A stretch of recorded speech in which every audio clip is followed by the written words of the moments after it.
places a little bit better.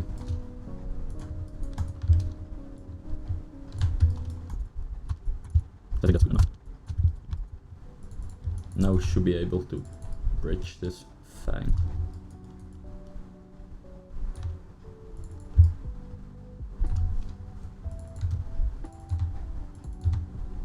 I just added that all out again to make it a little bit more normal. Maybe there's a problem with the bridging.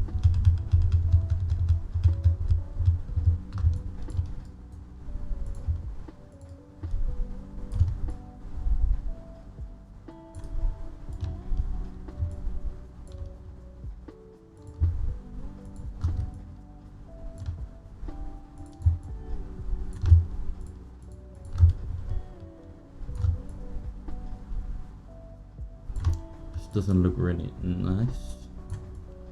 That's because it's not perfectly round anymore. This is. So I guess we have to deal with that.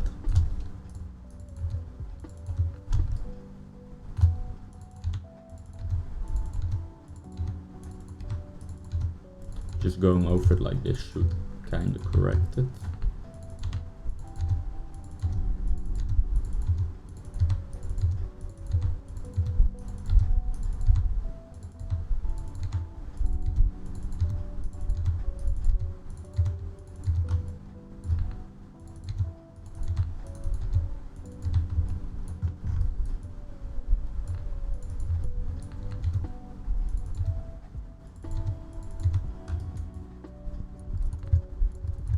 Like that.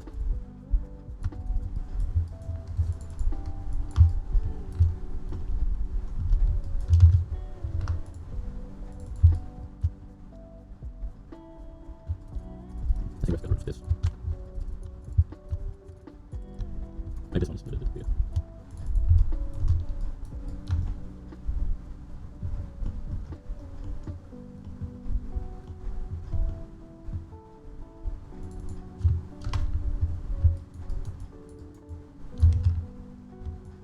On Zbrush to check it out.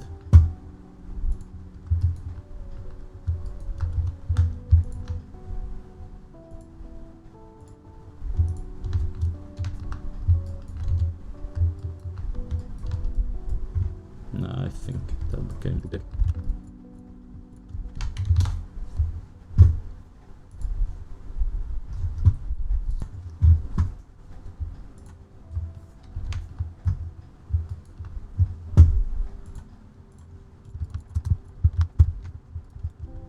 It's a little bit too small.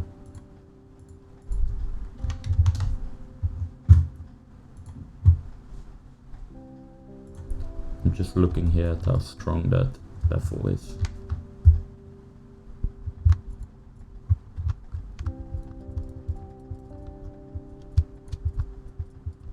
I need like a little extra detail there. Right over here.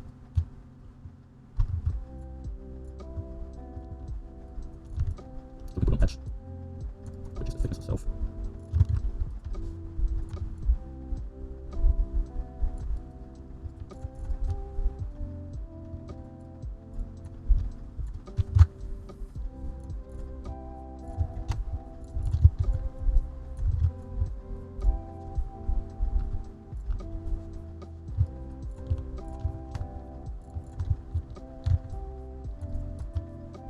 Maybe something like this. I'm just adding a baffle so it will bake down better.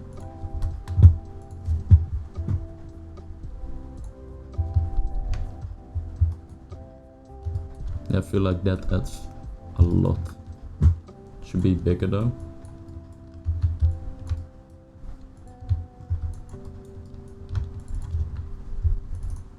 Let me just redo that.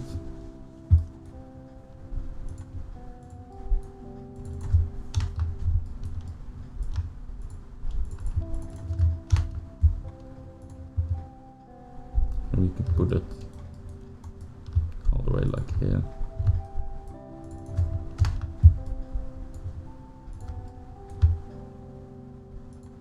That baffle.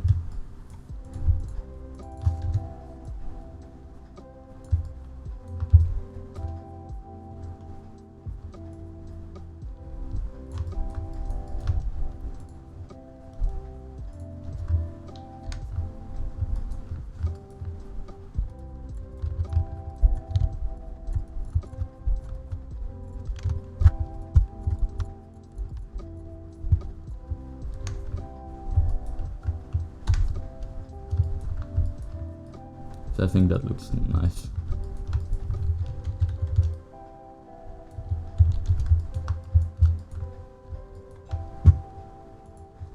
And then lastly, we need to add like a little detail on the side.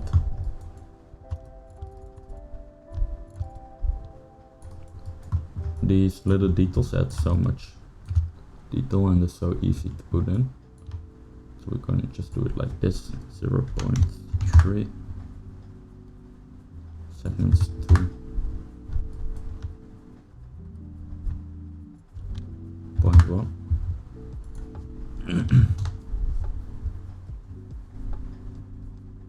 Alright, then let's put this to 1.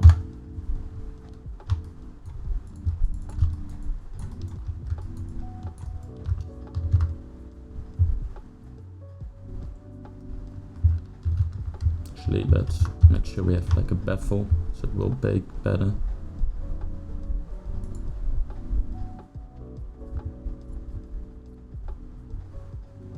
I'm gonna add one more segment because this is the one we're gonna be using when we create a log poly from this.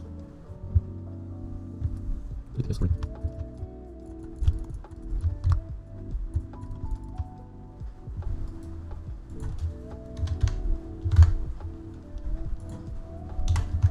Should be really flat.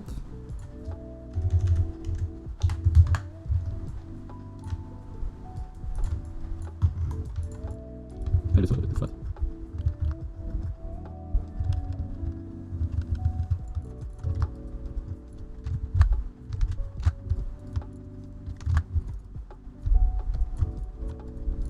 And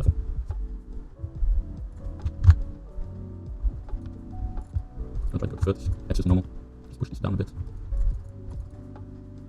I think we made it way too thin looking at this now. Let's check in Zbrush. That's way too thin.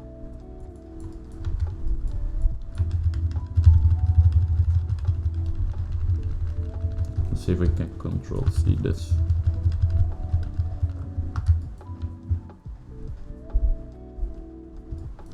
Pretty sure I'm crashing my Maya. So we're back at the original baffle. Let's try 0.2. 0.22.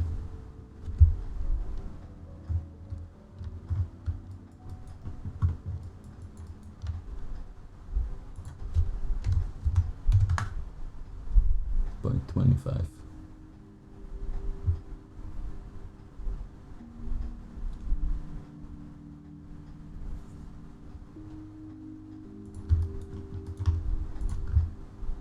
The baffle.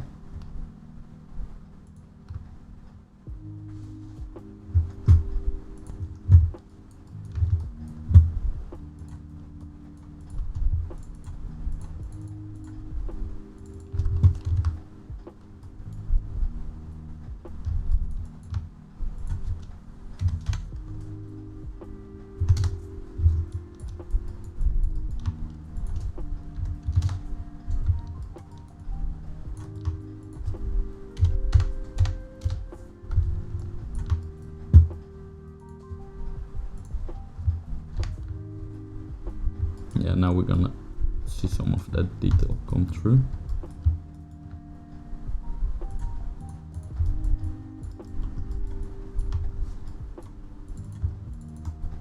One more baffle for a better bake. An awful job. Let's see what's going on. I'm sure why it's not baffling, right?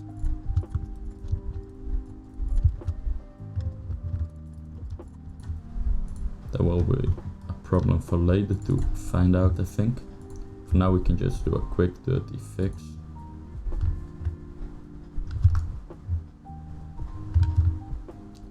Make sure to turn off that edge flow. So we can put our own baffle in like this.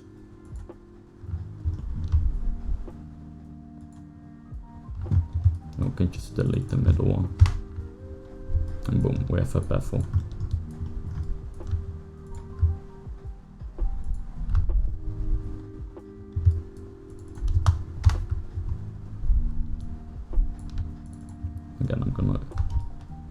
baffle this one.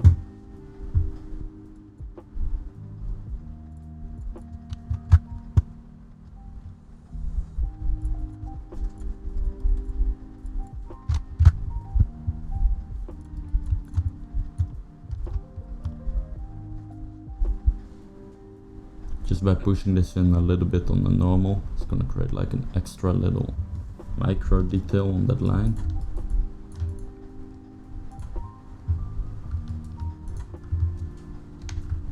As you can see, that makes it look a little bit more interesting. Not really gonna be able to read it, except from Zbrush if we get close, but it's a quick and easy detail to put in, so why not? Now for consistency's sake, I'm gonna do the same here.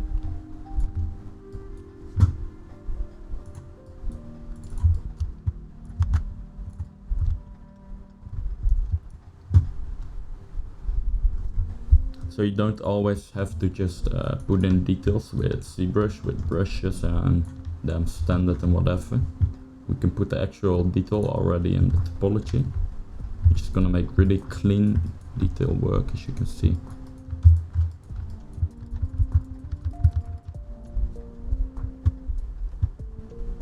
So now all that's left is to decide where this tube is gonna flow.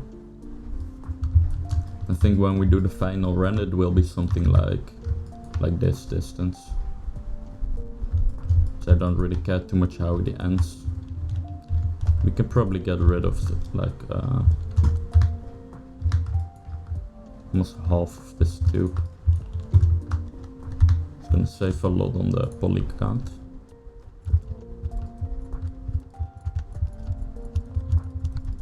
That's a bit too extreme. Go here. So that's fine. Delete that.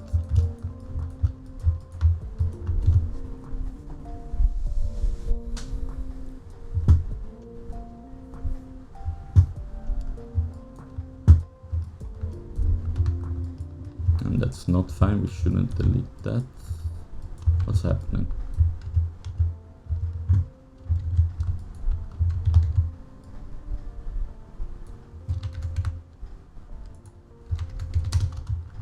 Let me try that again.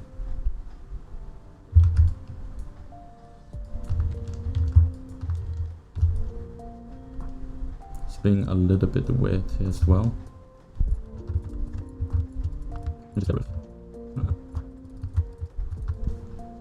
There's some weird stuff going on with the topology here and there, but that's alright. Looks better. Make a duplicate, so we can keep like one like this. And do a bend curve. And put in some extra points.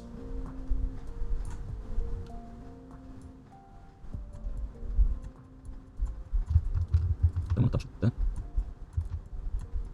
Just do a really simple thing. What's happening?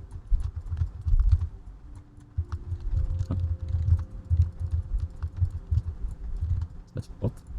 Let's see what's happening with that. Try weld points, just to be sure. It's all looking fine, duplicate. Bend curve. Not sure why that's happening. Maybe if we accept it, it disappears.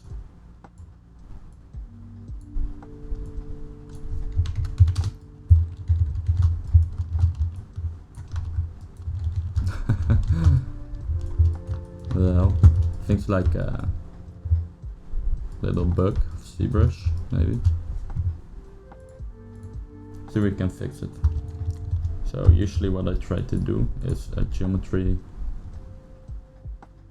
mesh check. So I think this messing up and fix. And to be extra sure, I like to export it and just re-import it. That will kind of reset everything. We can do one more, but that all looks fine. Now let's try it again. Bend.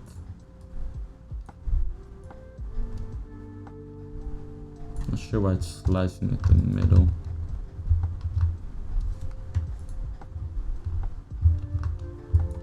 Maybe it has to do with I think there's something to do with the topology not being perfectly symmetrical.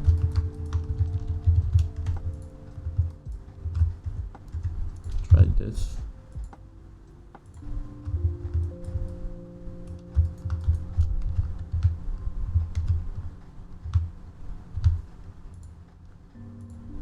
Nah, this is because we have symmetry enabled when we go into it.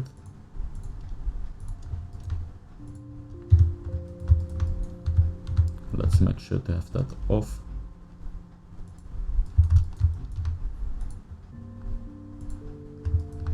Now that's looking fine.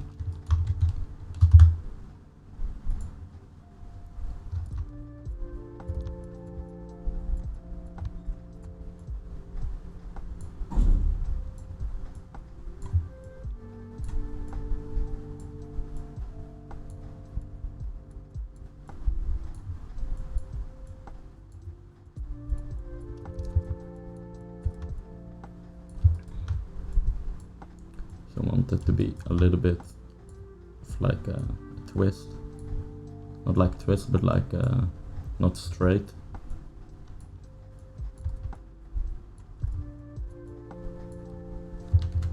Let's see.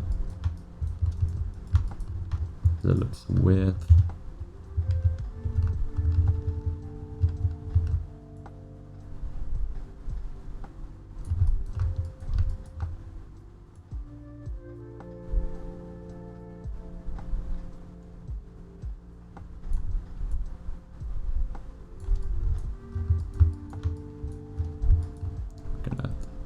Solution here.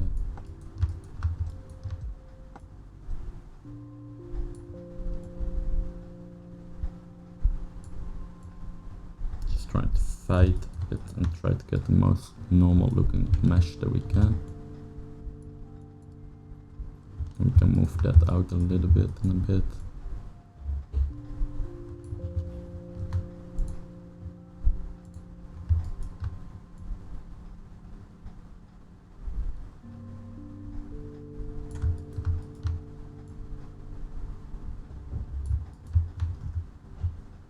I should compress a little bit here.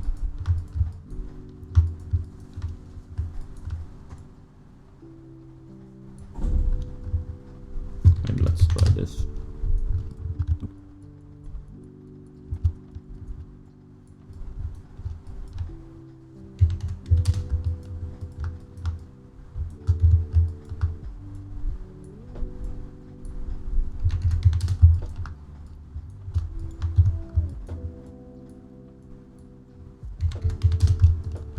I think this looks pretty okay.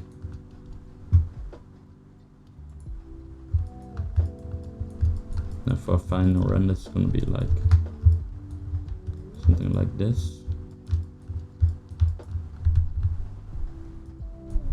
Use these as a safe frame.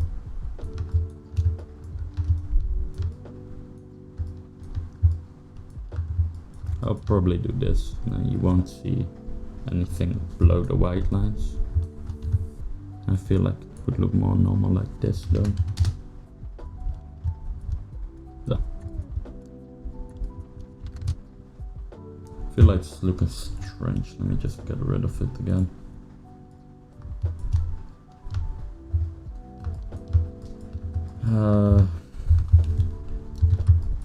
Let's separate this first. So we won't deform this part.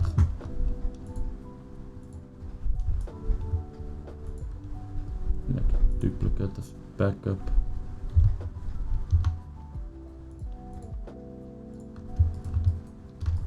Let's start bending.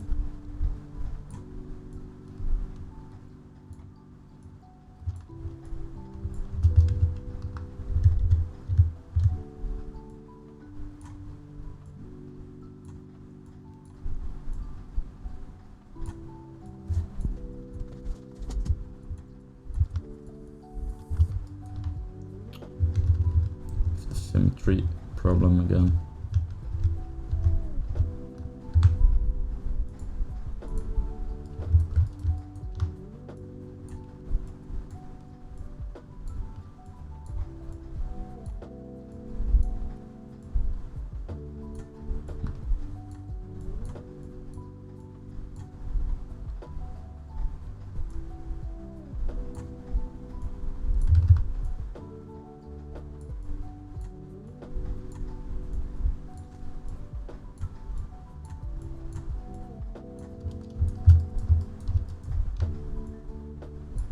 Just gonna do a really soft move here.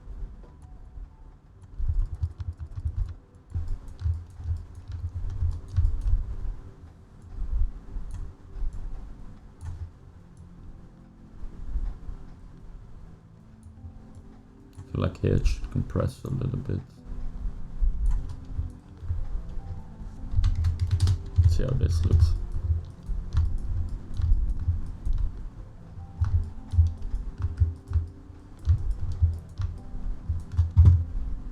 Even this out a little bit. I think that looks normal.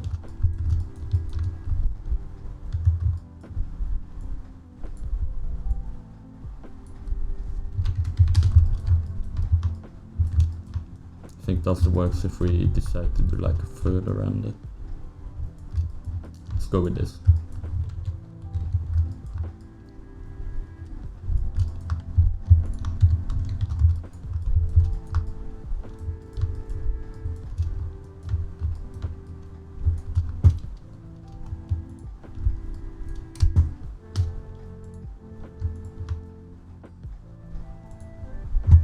Now we can get rid of the backup.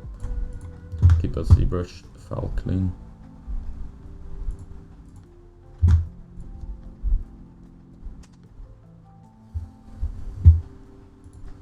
So we're starting to kind of run out of things to do. So we're getting close to finishing it. But we can add some more thickness here. Just gonna give it a little bit more depth. Mask.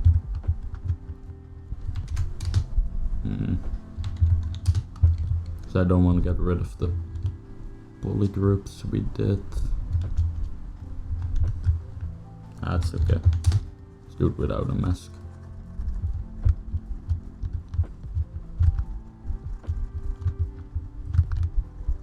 Watch out for stitches.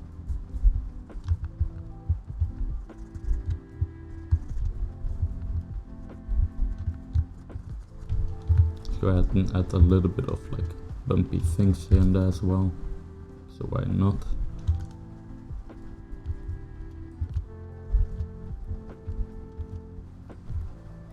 See, another thing that we can do is adding some stitch tension to this piece. See how many polys do we have? Let's find the poly count.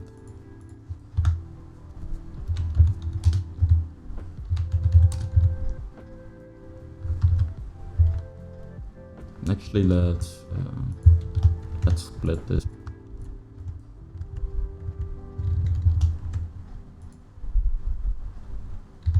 The reason why I'm splitting this is we don't need as much poly count on this one, so like that's fine. That's just gonna keep the Zbrush a little bit easy to work with.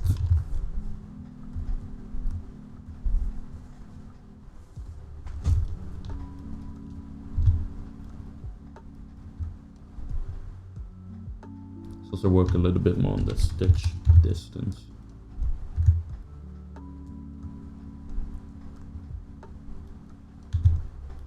As you can see here, it's all the way going off the mesh.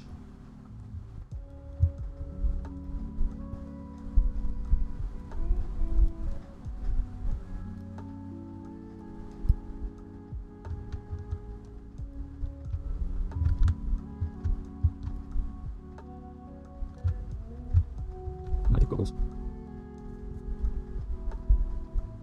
So Symmetry.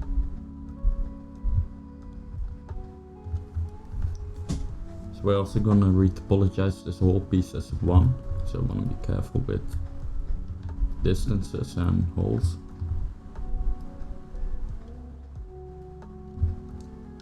This is gonna be one of those pieces that's gonna be a pain in the ass to retopologize, you can already tell.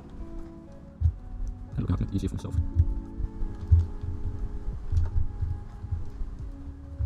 I'm not liking that. Alright, that's fine.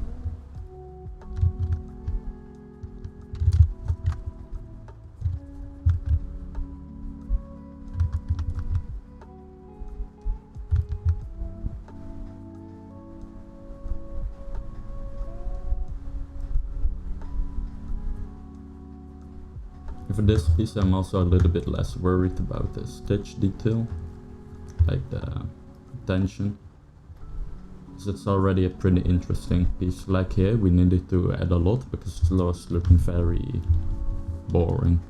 Like the only really interesting thing that we could do here is like mess with the stitch tension. But here we already have all this stuff going on, so we don't need to add as much detailing.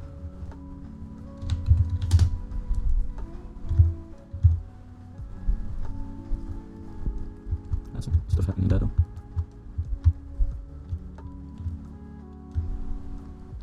Okay, you can put these little thingies happening, like a stitch, just grabbing the fabric. It's gonna look pretty nice.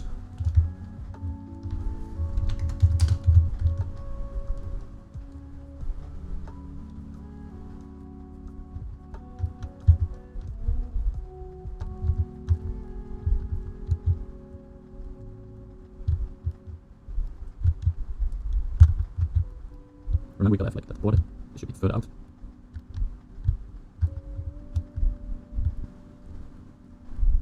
So just make sure we can see it from those angles.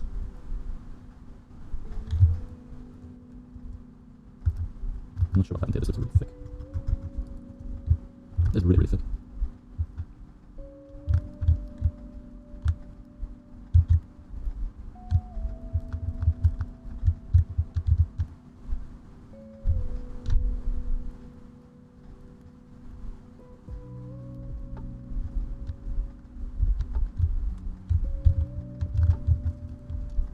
That looks better.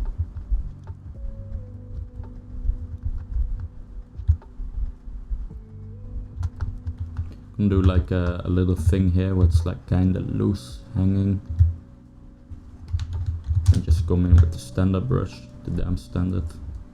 I like a little thing. Just bring up a little bit of detail, which is nice.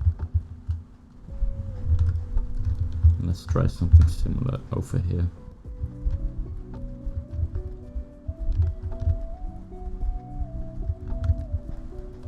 This looking really perfect. I want this to be kind of worn out.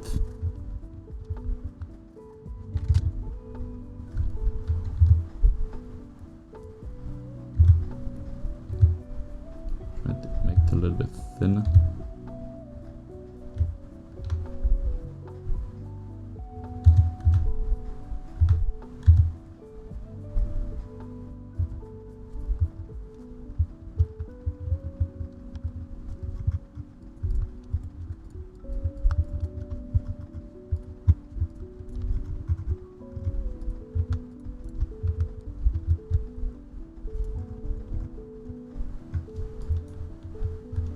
So we kind of messed up on these pieces actually, they should be like wrapping around.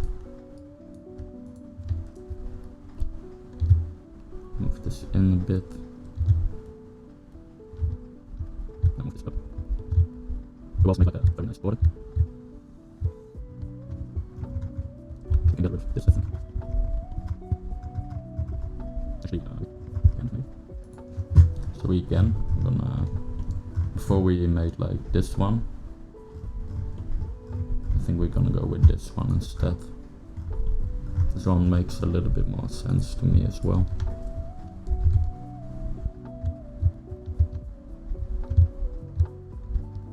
Just gonna move this here for now, so we can get it back if we want to.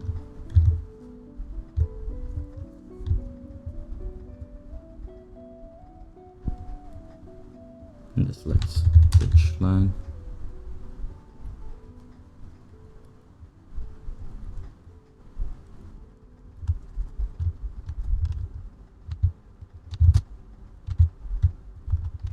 I hate to get those little notes.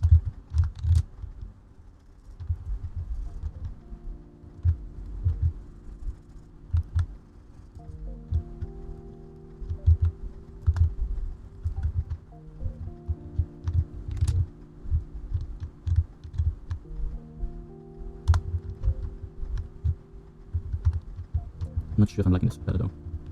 Seems safe.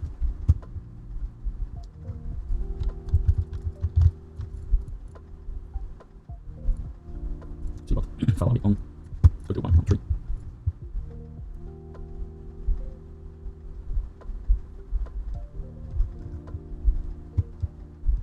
Not sure.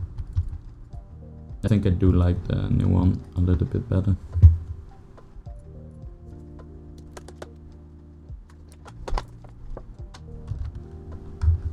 Let's go ahead and hide everything except for the goggles. It's a problem that we cannot give names to these spaces.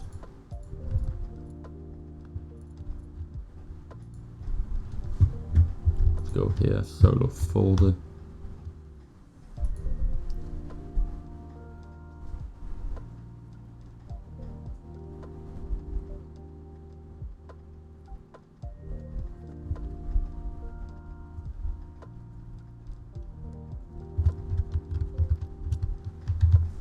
By hiding the other stuff, it's just gonna make sure that our Zbrush keeps being fast, which is great. Carve this in a little bit more.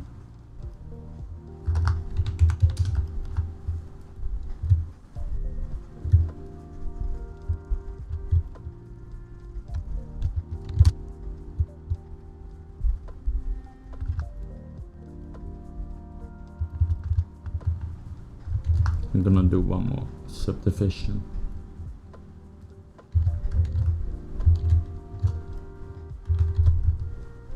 I'm gonna do the thing that's gonna make it look believable. We mask this.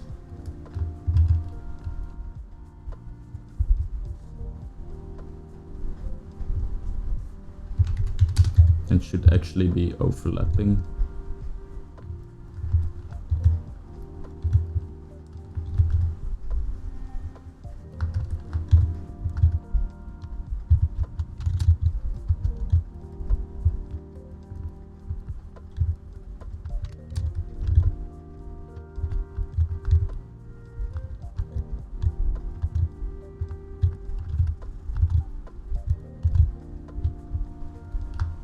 Definitely inflate a little bit.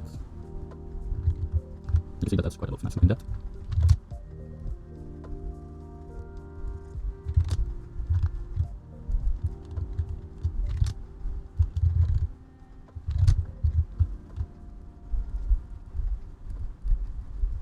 Get that directionality in there.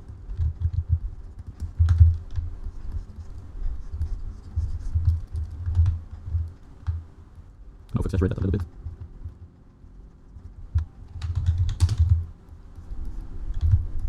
I'm just kind of fixing the volume.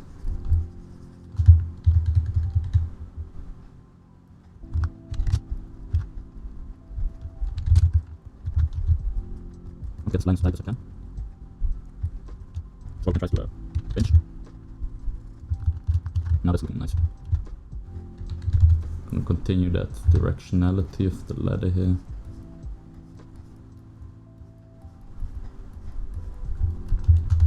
We can edit as well. Now it's time to get into actually some detailing. Don't want to get too much into it yet, so I'm just adding a few here and there. This is looking pretty good. Let me think a little bit about how I going to retopologize this.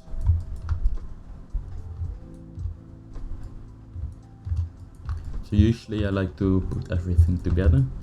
I think for the goggles, like this thing right here, this will be together.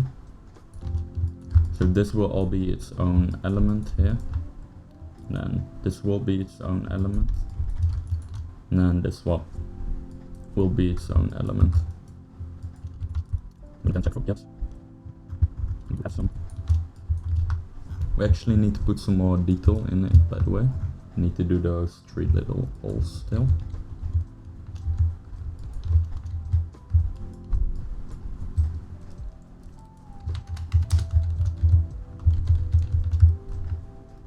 And let's see, I'm just gonna export this out to Maya.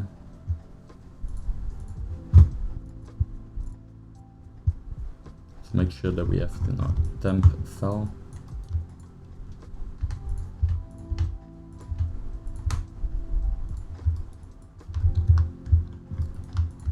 So there's a bunch of stuff that we can try using for the low.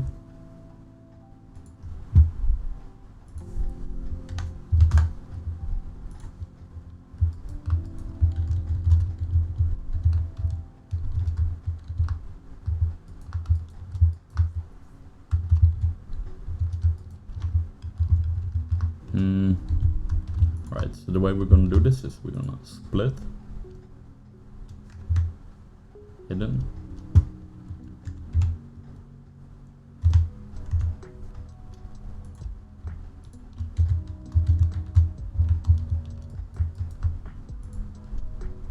let's crease all.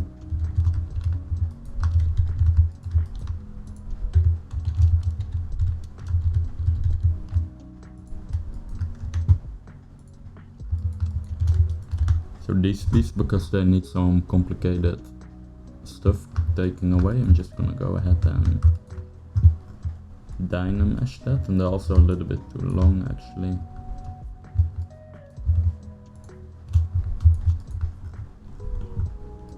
Something like this looks right. So delete hidden. Let's go ahead and close. Now we can Dynamesh this. And go as high as I can with the knife. I need to fix this up. I think this works better without symmetry.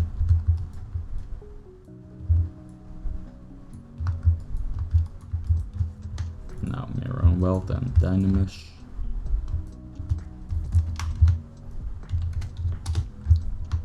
Let's make this nice and straight.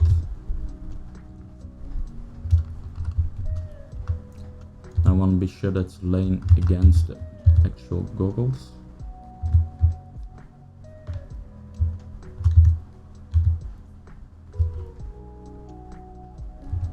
I think that's close enough. I'll make a new save.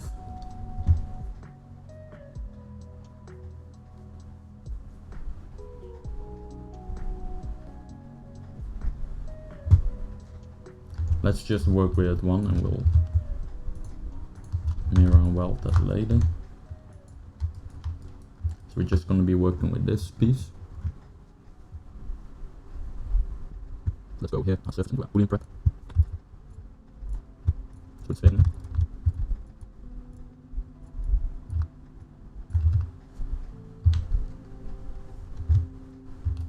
Not sure what's happening with my gizmo. The wrong one, but I don't know how to switch back. Let's just use this one. This one's so annoying to scale though. Yeah.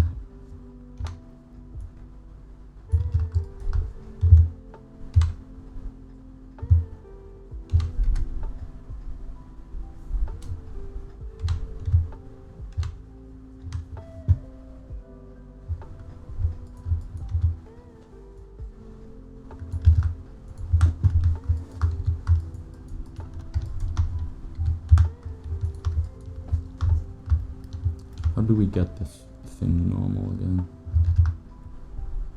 We have the cloth one.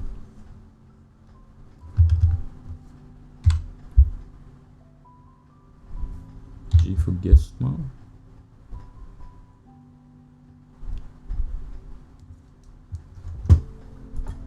So got the normal back again.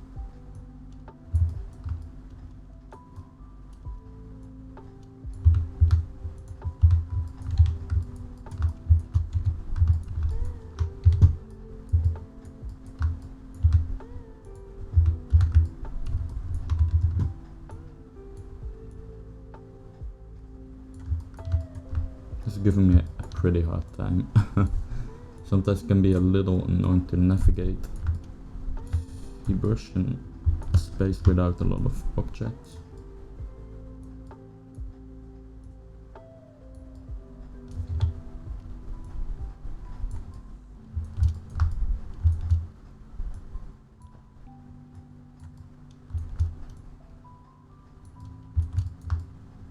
So just like that. switch to gizmo.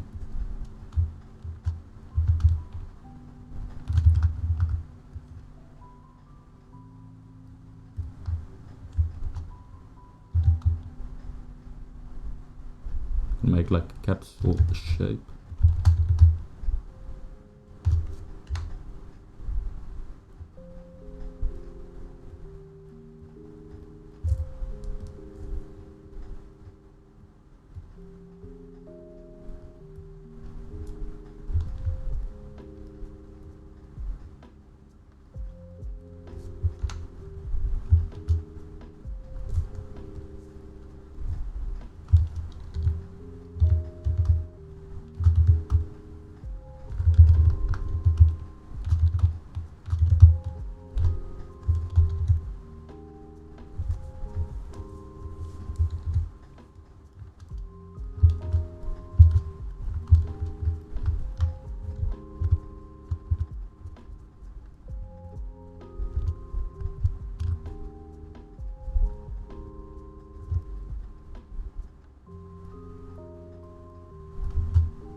Take a look. We need a little bit distance between them. Maybe they should all be a little bit small.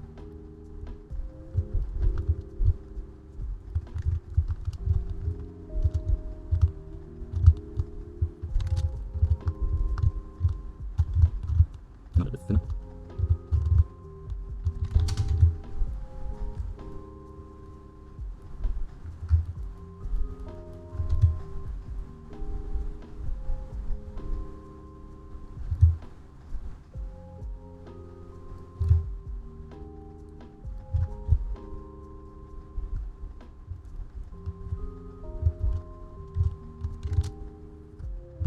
I think that looks good. So now we just do Boolean prep.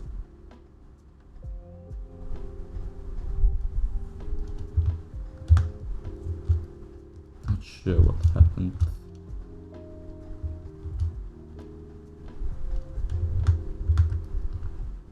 But that messed up.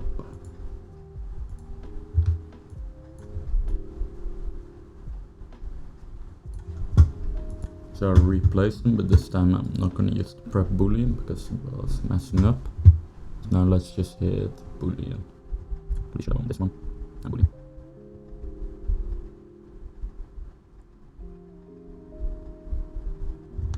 Cancel, and we should put stuff here as well.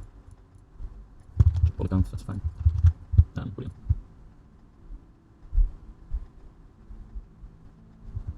So the boolean took a really long time because there was something wrong with the mesh. So I cleaned it up a little bit. As you can see, I think this was the problem. That we had some weird stuff happening here and all, because it was giving me a weird error. I also just put it in a new ZTL to make sure nothing else is messing up. And let's boolean. As you can see now it's going way faster and that all looks normal.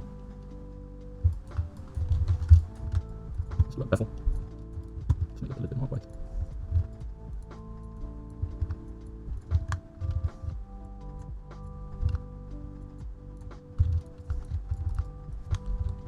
And let's copy.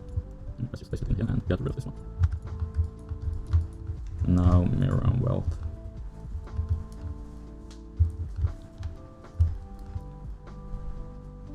So it took a few tries, but now we have it working. It's actually in there. We gotta clean this up a little bit. This looks very bad. It's a smooth direction. It's like magic with this brush. It's amazing. See, it just fixes itself up. Smooth direction. Oh, that's looking way clean. That's about working Symmetry.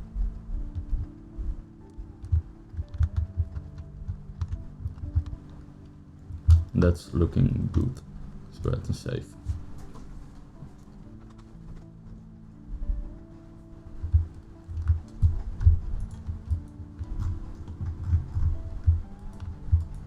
So we're gonna put a little bit more structure in there, so this should be the highest point.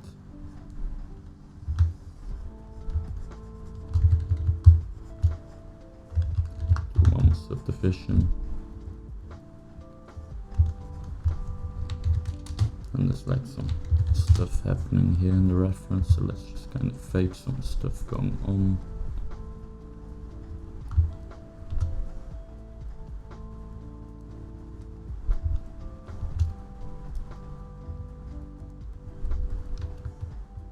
Now we got some stuff going on as well.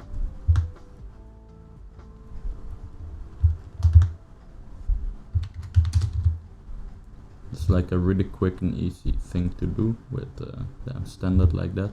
It's just gonna add some interest to the model. Then we can mask this.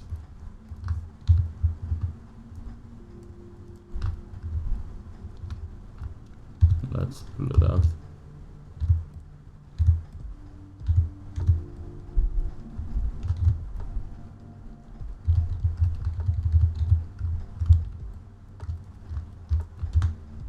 See, that looks a little bit more interesting now. Add some height here.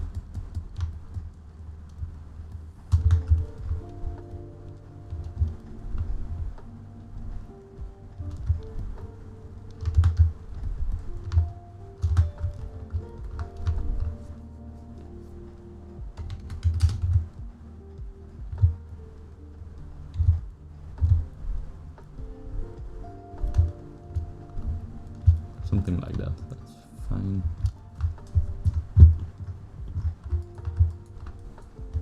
Now I want this line to be sharper.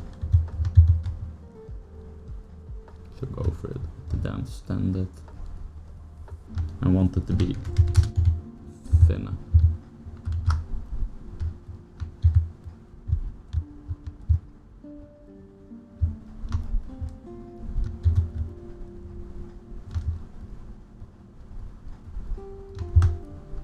Get rid of that one.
Moving a little bit of that stuff to try to make the low poly easier to make.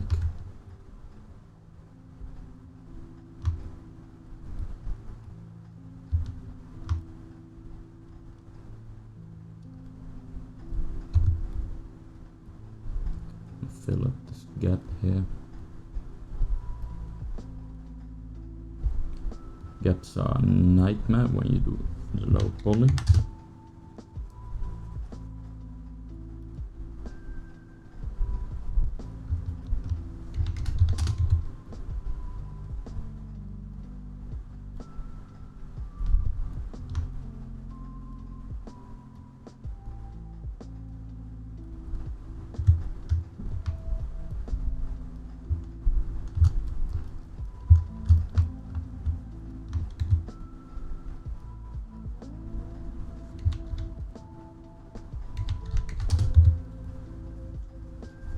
Again, filling up those gaps.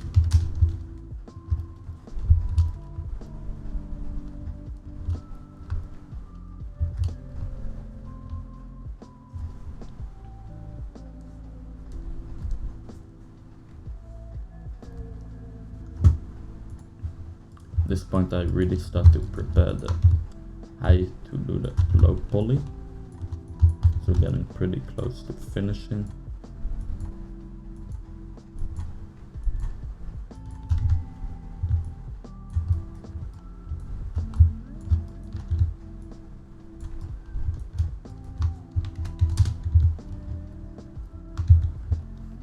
So I'm just gonna add up this ball here to fill that empty space up.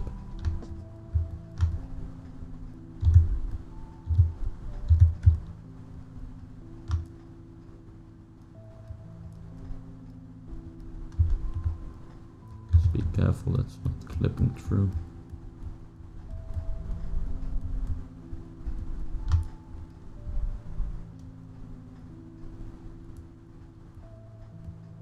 Let's be careful, we cannot see it from the front.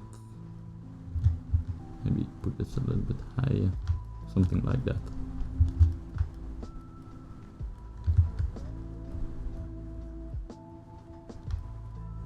And give this like a really vibrant color.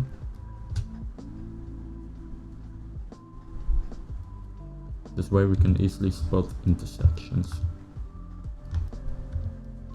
So it can be pretty hard to spot otherwise. Then to make it even easy, you can go here and put flat color. That will really show you if anything's intersecting wrongly. That all looks fine.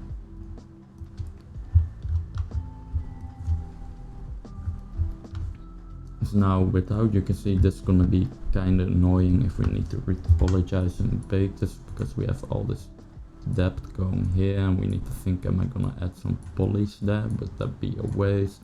Then we're gonna bake it and then we get this weird projection on here.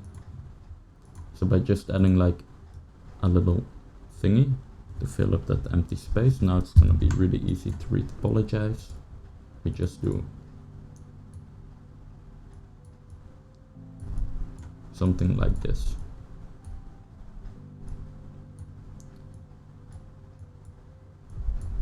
You can see how easy that thing now became to retopologize. So you always want to be thinking about how you can make the retopology process easy for yourself. Otherwise it's going to be a living nightmare.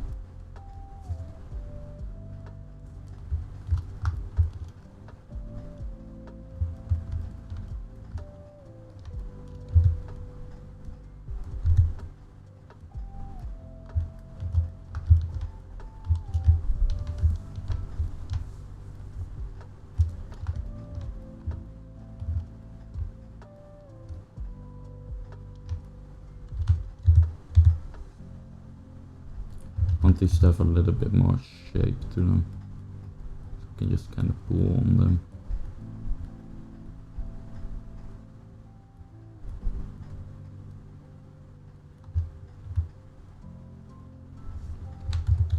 Maybe go in with standard.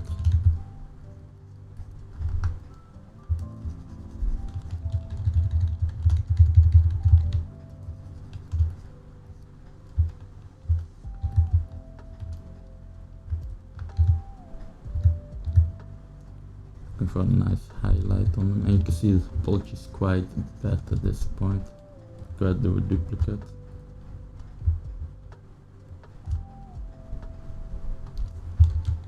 Let's go geometry, delete. Let's just make sure that's a little bit more straight.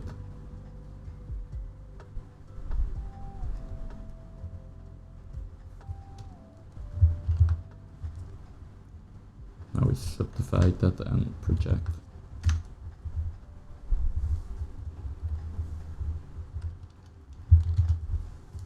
So now if you can see, if we use the standard, we're gonna get a little bit of a bad result at some points, where you can kind of see that stripes going through because the topology is curving.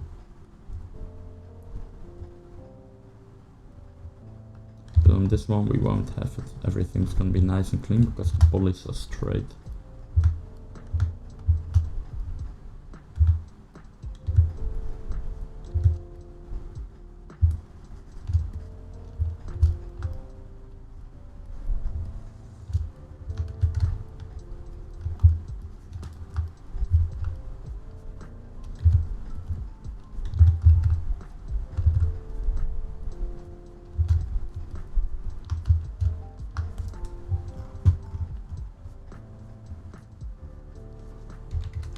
not liking that curve, just going a little bit weird. Should make it nice and even. And here I want to break up that symmetry a little bit.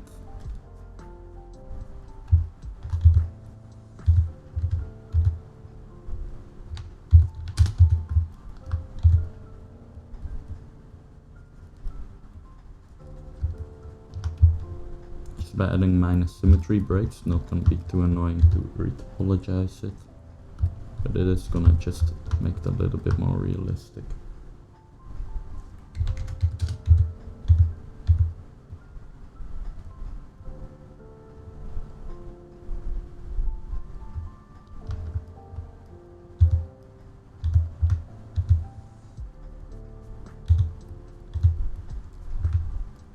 Especially important to break the symmetry up a bit in the pieces in the middle.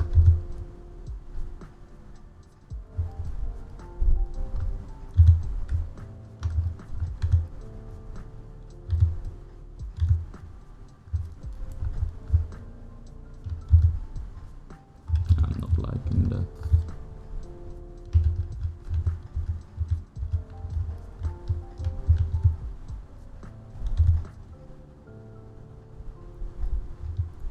Slightly adjust that.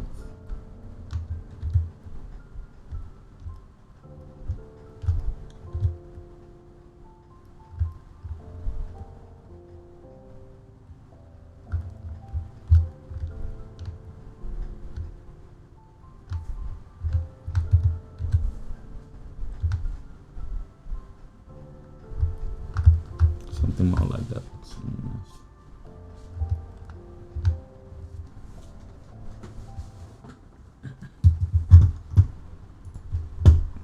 We take a closer look at the goggles.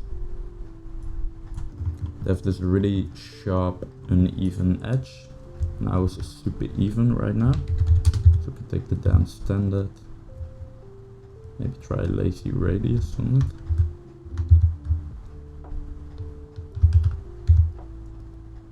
I'm gonna work with a layer for this.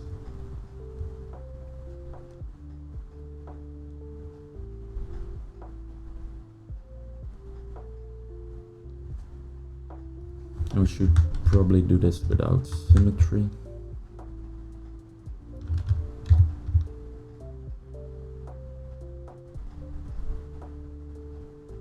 Just going over that edge.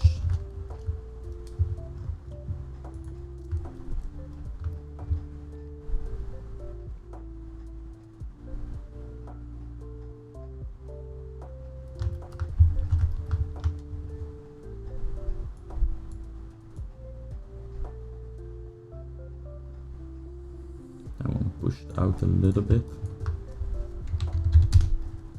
We can start to carve into here. Rid of that lazy radius. Just gonna do it like that. Looks really messy, but it's supposed to be a little bit worn and all, so that's okay.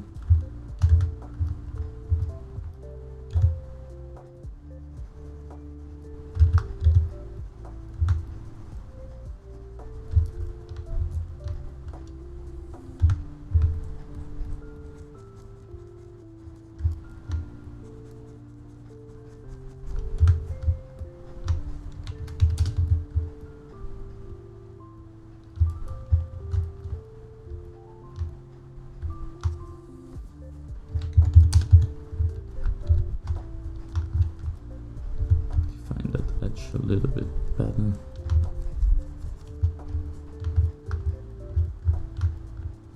This doesn't need to be perfect. Like as soon as we bake it, it's also gonna be a little bit less visible.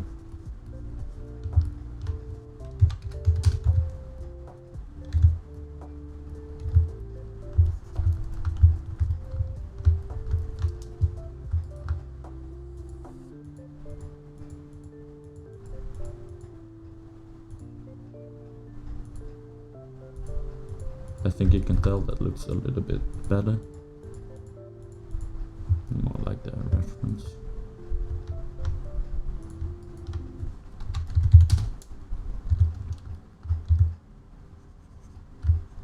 this. Looks really perfect right here. So that makes it imperfect, which is great. This definitely shouldn't have symmetry, that detail.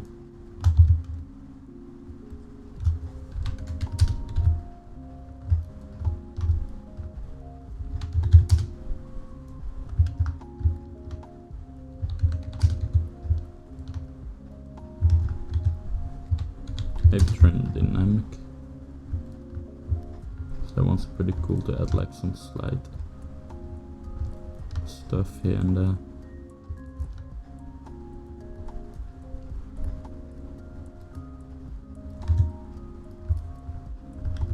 You don't need to be too worried about this. Most of this edgeway you're not really gonna see, and the real edgeway will be generated in Painter, but by just adding like a little bit of like a baffle-ish damage to the edges, you can kind of help yourself for the Painter. So now we're gonna get a little bit of a more interesting mask generated inside Substance Painter.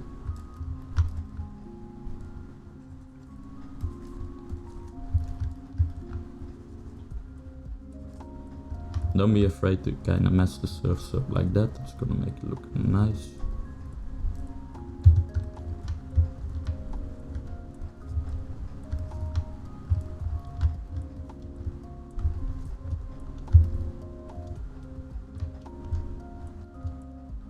Maybe that one's a little bit too much.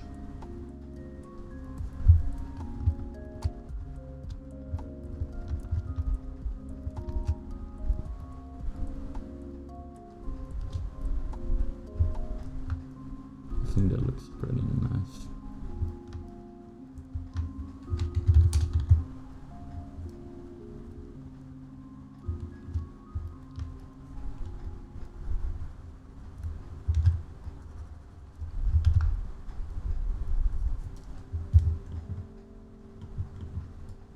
And little chips like that can add a lot to the overall feel.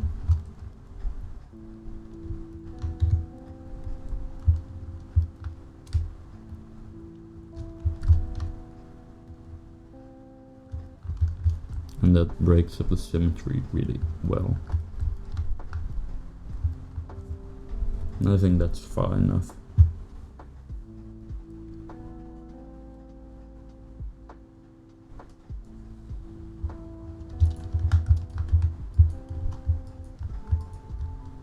Another thing that I really like to do sometimes is take like a single stitch, use a snake hook.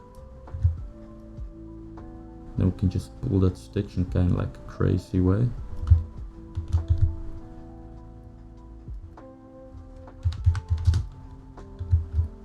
Then go over it a little bit.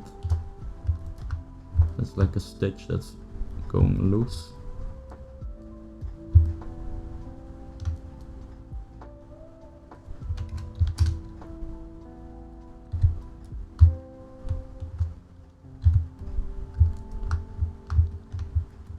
That can add some nice wear sometimes. Maybe we can do another one like here.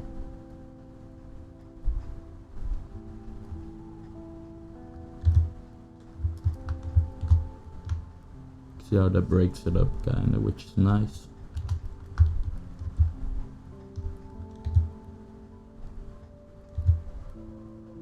And do a little bit more here with the stitch, maybe like this.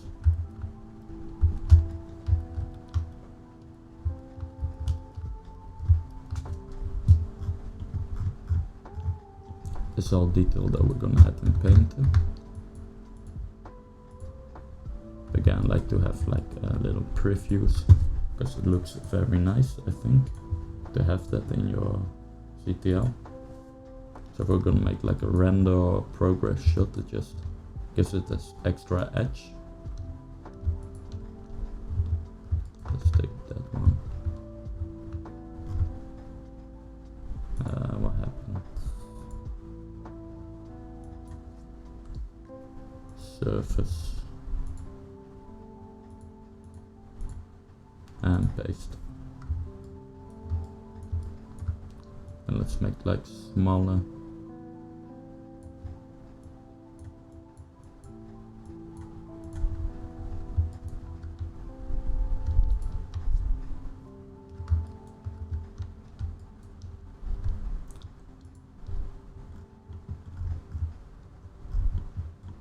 So I only want it here actually. What's an easy way to do it? I'm gonna be really lazy on this one. Do have subdivisions actually. I guess we can just do it like this. By mask.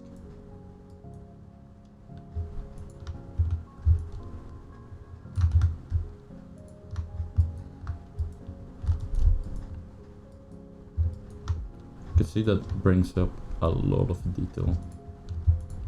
So start adding some noise here. Let's see if we got lucky with the topology. Probably not, but we can try.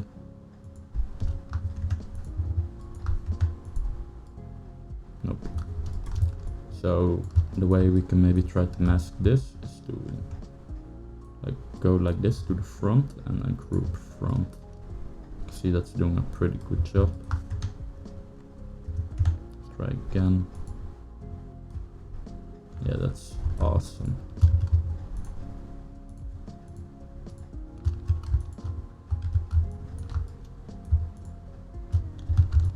Then group this all together.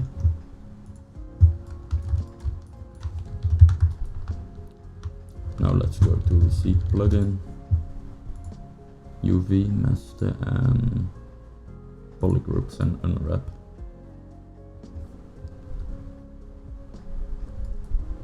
So now I'm just making sure that I don't have like a seam right here.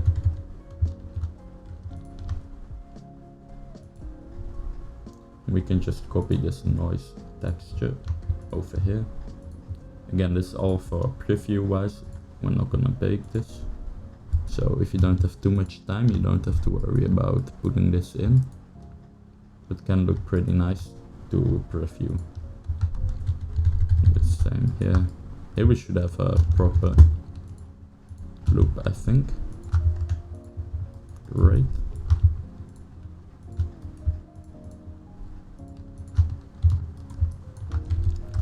Like if you're working in a production, don't do this, because it's kind of a waste of time then.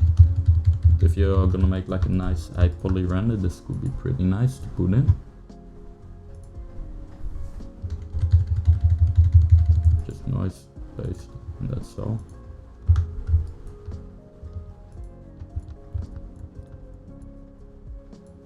You want to keep this subtle though, you don't want it to be too overwhelming.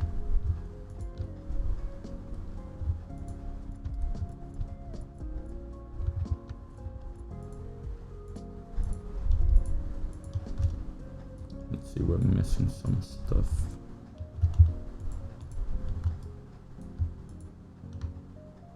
What happened? Is everything unhidden?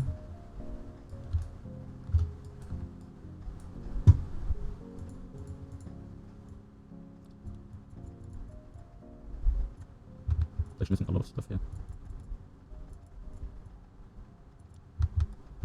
I think we accidentally deleted a folder maybe. So we can save. This is why I'm so big on making like incremental saves, because sometimes you just mess up and you delete a folder, and man, if you just work with one save, you're not gonna be able to get it back. Like everything's lost. That's soul killing. This part should also be a little bit thicker, I think. This looks really thin from a distance.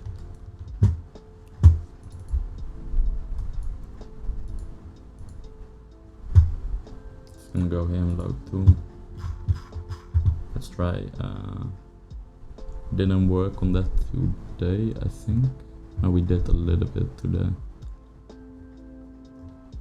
Let's try 117.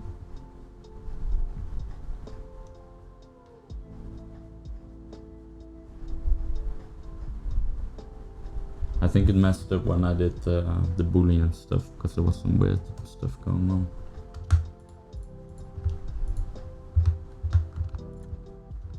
didn't do so mess, no.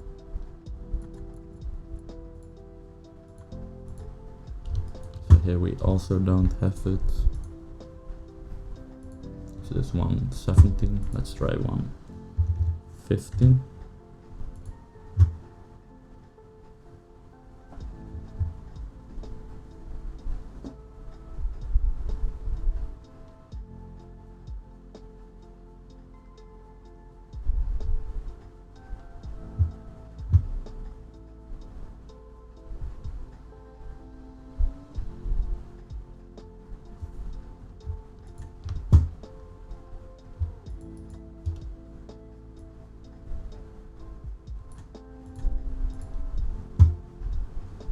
What's the last file that we worked on today?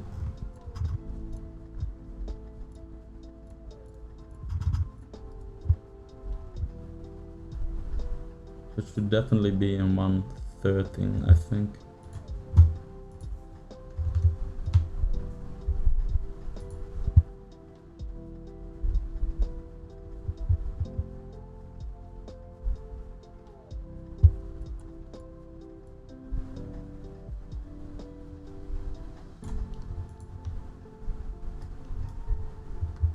That's weird.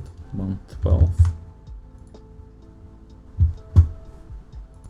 So we didn't actually delete it, I just noticed what happened. I couldn't find anywhere, and it's because we had this little thingy toggled. That just makes it like a different type of boolean, and then you cannot see it. I think we had it enabled like that the whole time. But now that we have live boolean enabled, I cannot see it anymore. So if you have stuff disappearing, it could be that you have live boolean, but it's still there actually. Just gonna open last version.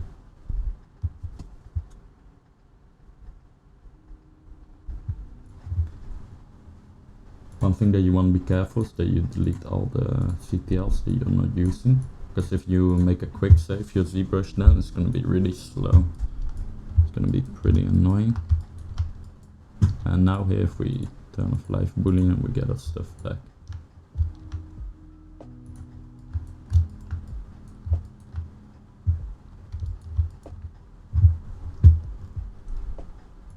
So I'm gonna continue working a little bit on the details like that, with the stuff that we're doing. So UV and unwrap.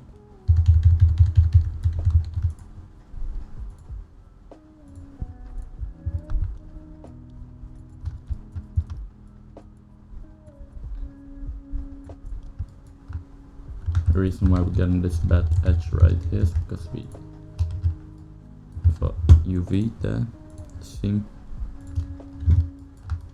We can just do, let's do it like this.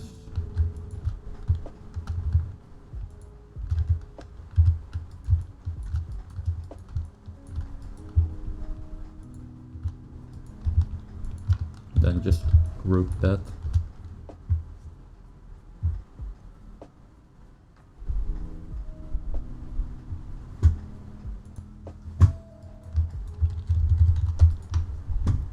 Then we can do some new UVs. I can see that weird thing disappeared because now we have proper UVs.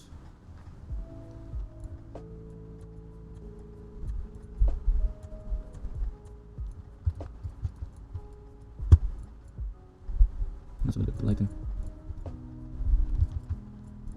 I think I see most stuff that I always change and mess around, and I'm never gonna be done with that.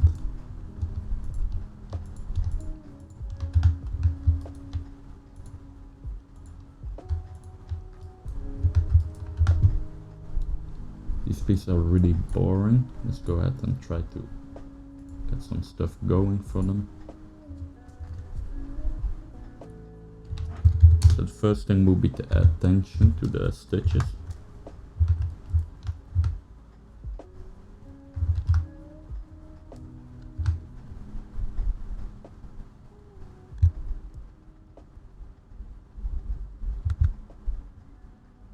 Let's see, I think we have that symmetrical. Yeah, that's great.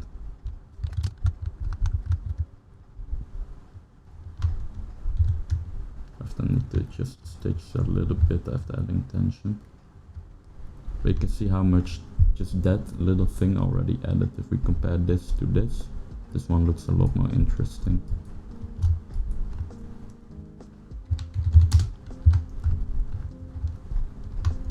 And all we did is just do a quick stroke with damn standard.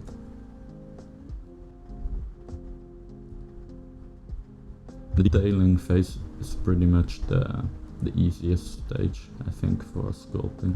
But now you just kind of relax, do some pretty repetitive stuff, just going over stitches and adding some details here and there, some volumes.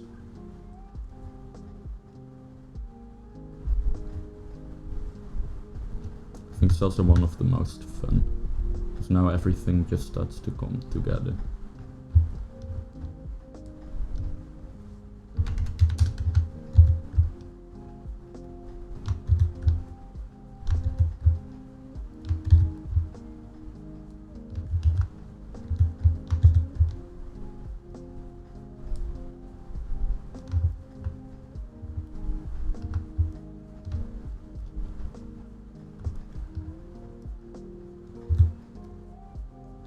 Push this in a little bit.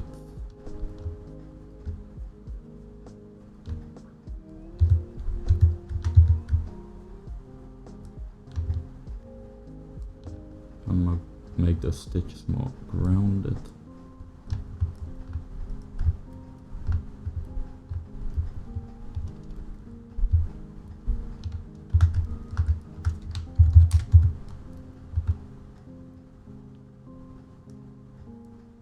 And here you can see, because we already have a lot going on here, it's going to be less important tension, because this already looked quite interesting from the beginning. You do still want to be sure to edit, of course.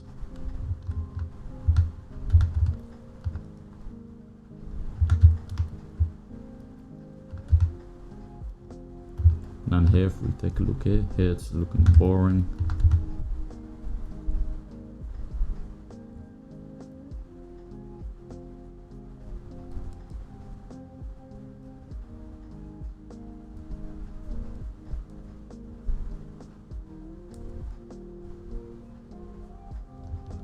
Let's mess a little bit with the edges here.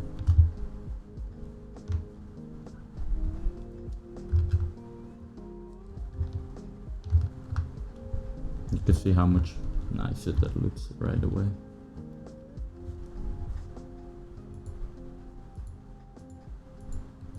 You can see how nice that's starting to look. Just adds so much depth doing it.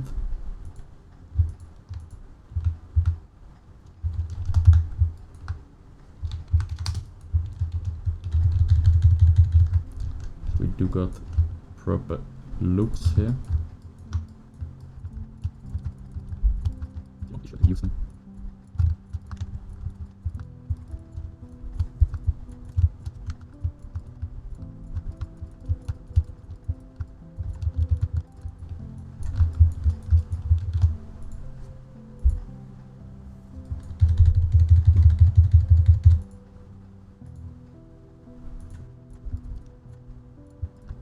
Right hand copy, another one, this one, worth a little bit on the colors as well.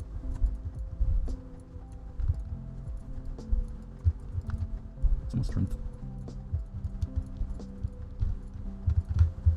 This is like the annoying part of surface noise, that it messes with the sorting order if you don't have it selected.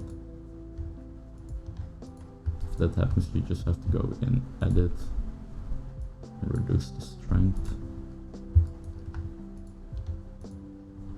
That should help a bit. Sometimes still kind of messing up. Just gonna put it at a strength of 6. That's nothing. So if that happens, we can just put at a strength of 0 and have all the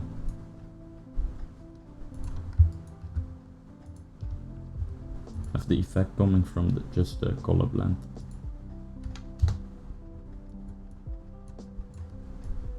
Can be a little bit less nice, but prefer to having a bunch of intersections.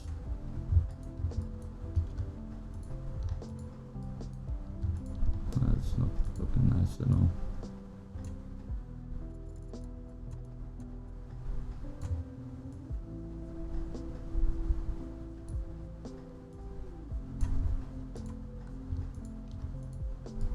That's not too bad.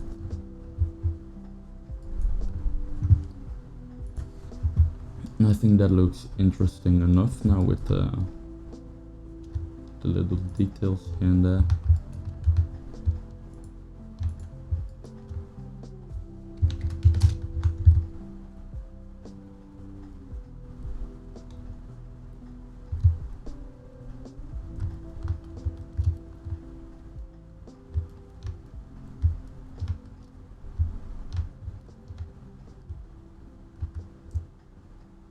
Let me think. I think we're pretty much done for the most part. Now we just need to get into some more detailing. Start with hiding that.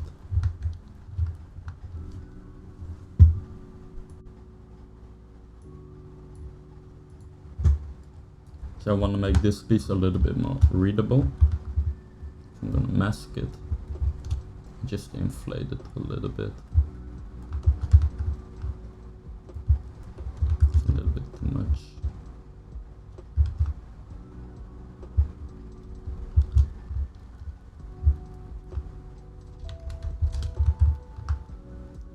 Now when we see it from this side, just reads a little bit better.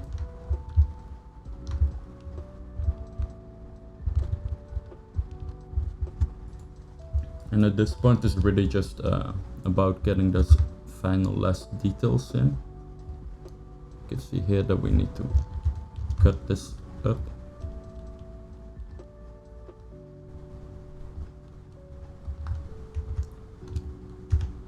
Let's split.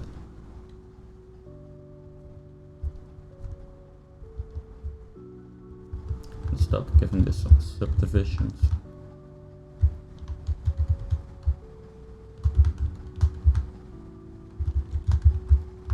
Let's try getting rid of this.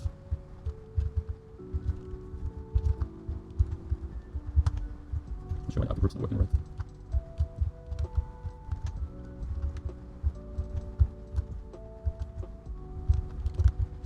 Get this into Maya. Let's import. Again, using the plugin you can find on my ArtStation.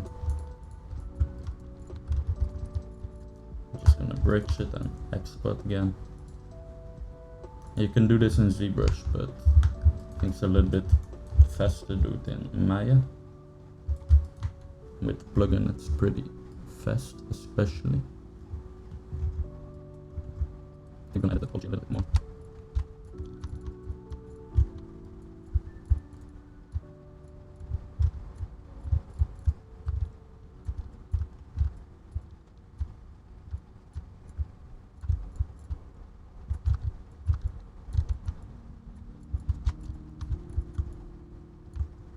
Like this, and let's model that in the end.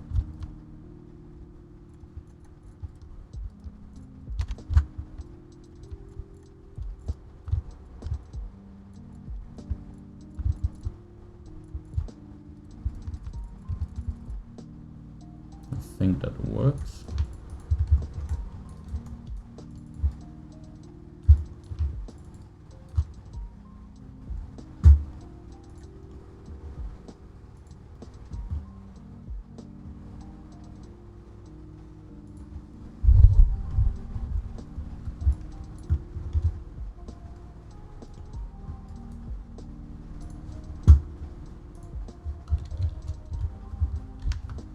That looks a little bit more interesting.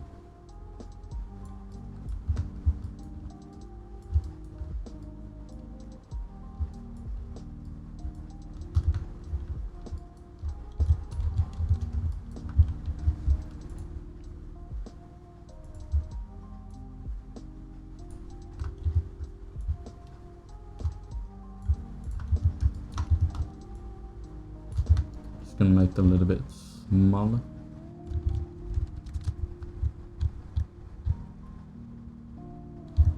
So now we can put like a little dent like that in.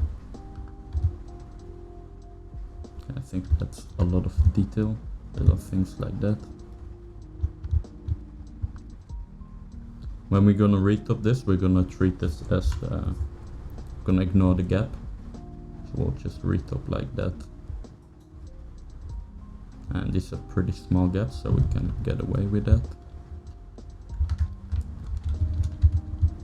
Subdivide.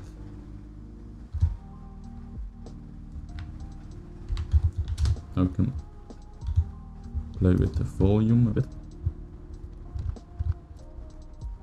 To make this black, review a little bit better. Just do some stuff here.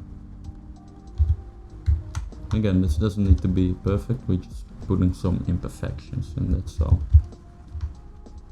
As you can see, I'm pretty careful with these. All I care about is making that surface look a little bit more interesting. Let's do the same here. And then we have some subdivisions, trim dynamic. Let's start chipping away a little bit here.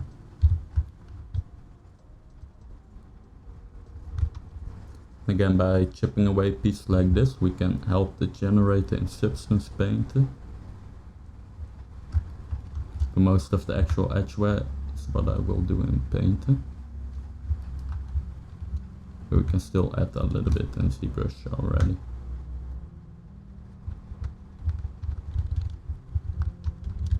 Same for here, we can make some imperfections happen.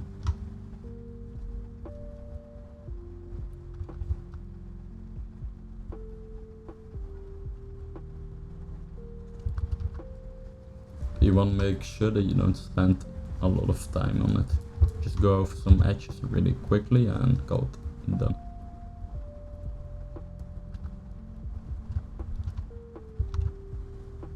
You want to be careful that I keep it somewhat clean. I don't want it to look like this, this looks weird. And we overlap that. That's a little bit more wear here maybe.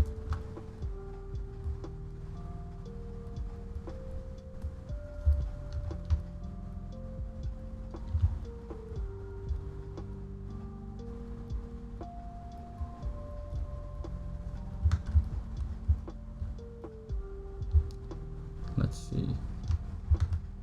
Let's add some wear to these thingies. You can see how fast I'm being with wear like this and just taking all the subtools and going over some edges without really caring how it looks. Just want to get some imperfections in that as quick as I can. Should also finally Dynamesh these together.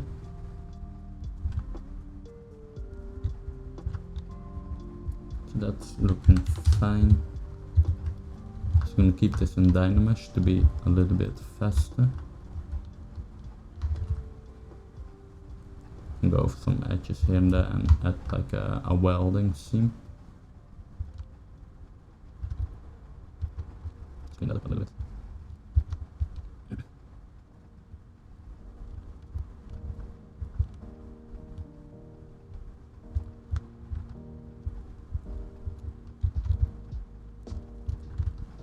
So that's all.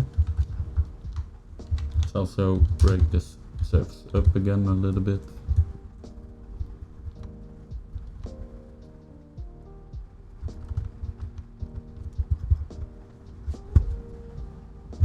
So let's starting to work a little bit on the actual ladder details. So I'm gonna select this. Let's get rid of surface. Also gonna go ahead and just merge these layers down.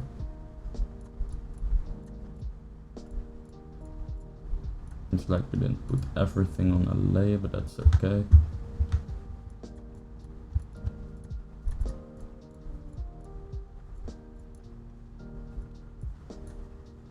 Now I wish that improved working with polypaint and layers.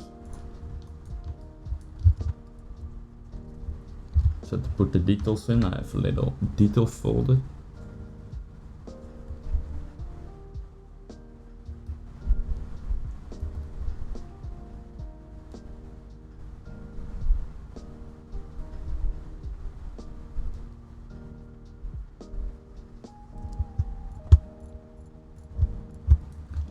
I'm gonna start with some memory folds. And if you're curious, this is just a workflow of the Zbrush Summit of Guerrilla Games. It's pretty old, but still holds up well.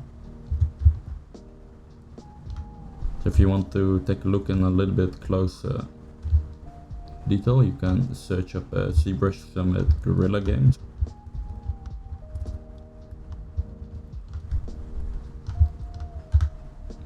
Just going where there's some folds and adding some memory folds there. I'm gonna try to avoid like straight lines like that. As you can see, it looks really artificial. You want to be sure to do this without symmetry, of course.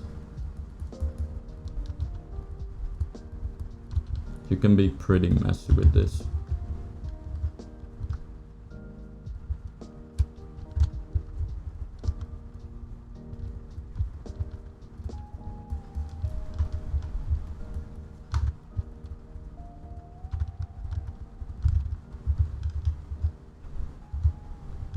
Try to make the brush a little bit bigger.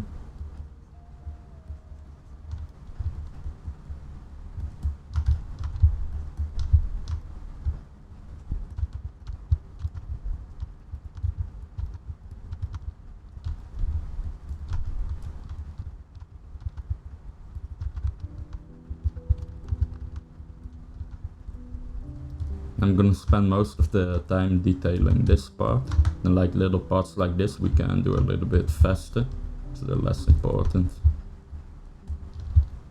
But for this big chunk right here I wanna take some more time.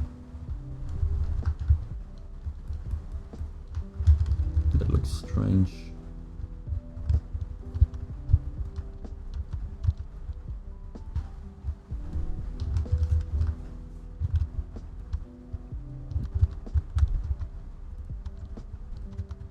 Maybe something like that to start off.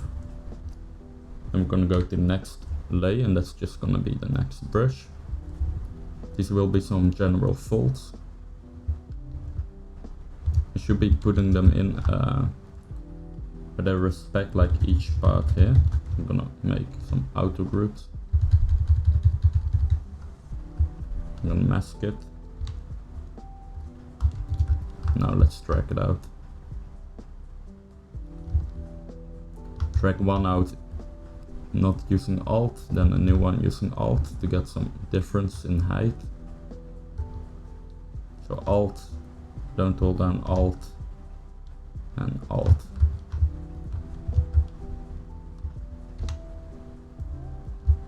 Okay, we need to make sure to actually mask each one.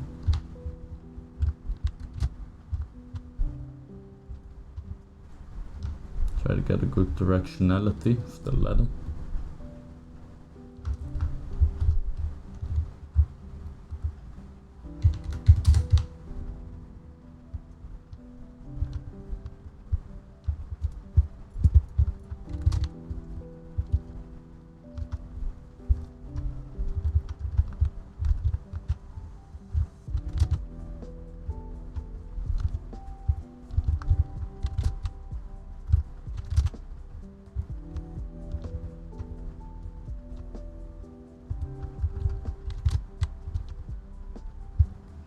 Try to keep these kind of the same size, but with a little bit of variety. For example, you don't want to have a really small one and then a really big one. So they all need to be pretty big. Now we can start toning down these layers a little bit. Let's go with like 0.5. Go 0.5.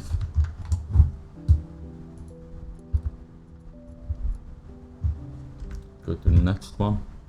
Step 3, ladder drag on folds. So I just want to follow how I named the brush, and that's like a little tip if you do like a workflow like this where you have brushes in layers. You can call the brush what you need to do with it. So this one's gonna be dragged into folds.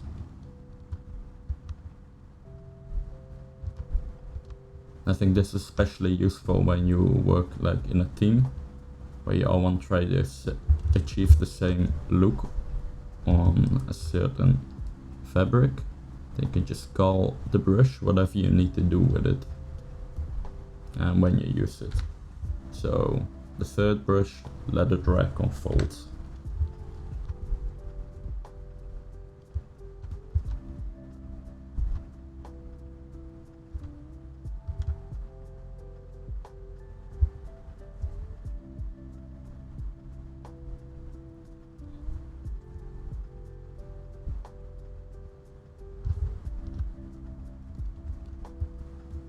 By dragging this one, it's gonna ignore everything except for the current poly group, so that's pretty useful.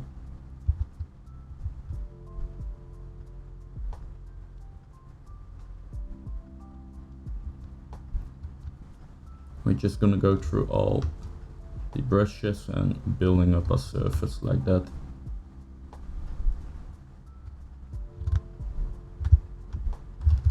Don't like that directionality.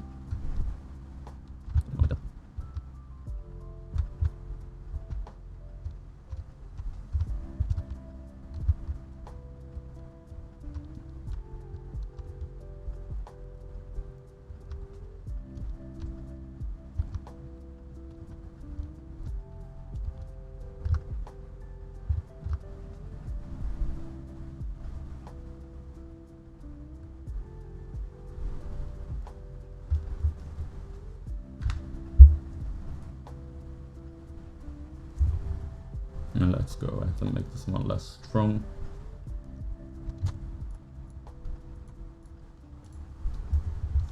This one's going to be pretty important. I'm just going to decide on the direction of the ladder piece.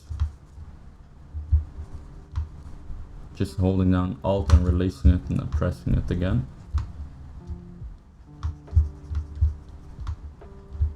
Here we decide on what directionality the panels are.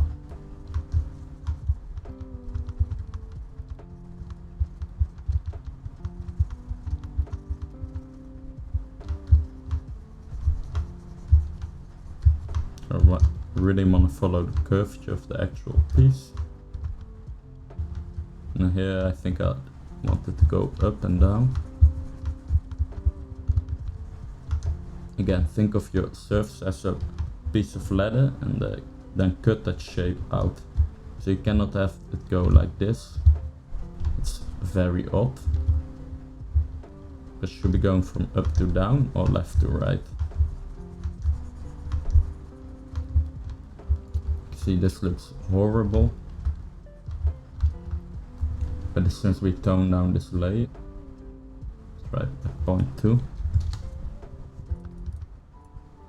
Maybe all the way down to point 1. See, that's starting to look pretty decent.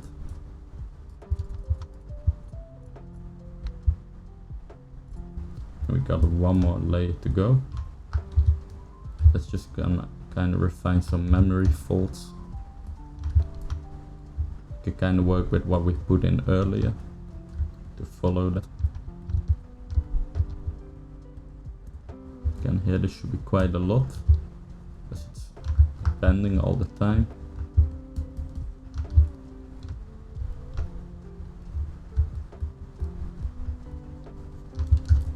Just gonna make this more black.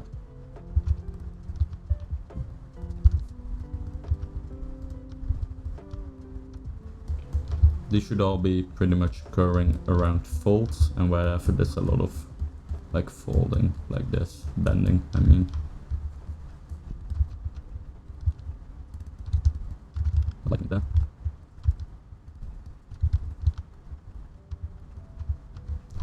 Again, using this with mass poly groups, it will make sure it doesn't go over. I think for this one it's gonna be a little bit more natural if it blends a bit. I'm gonna disable that.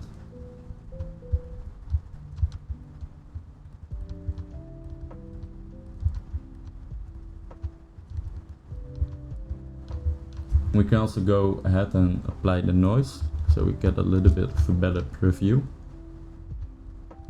I think we kind of messed that up there. Actually, it's not too bad. Don't want to change that again, I think. Let's see how far we have to go back.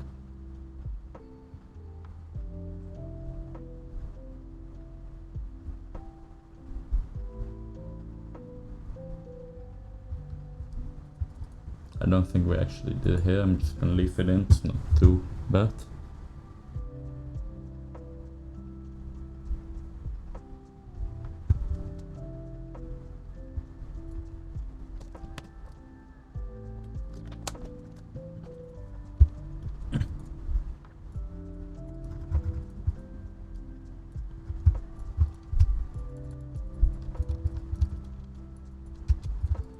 You can kind of preview it with the color.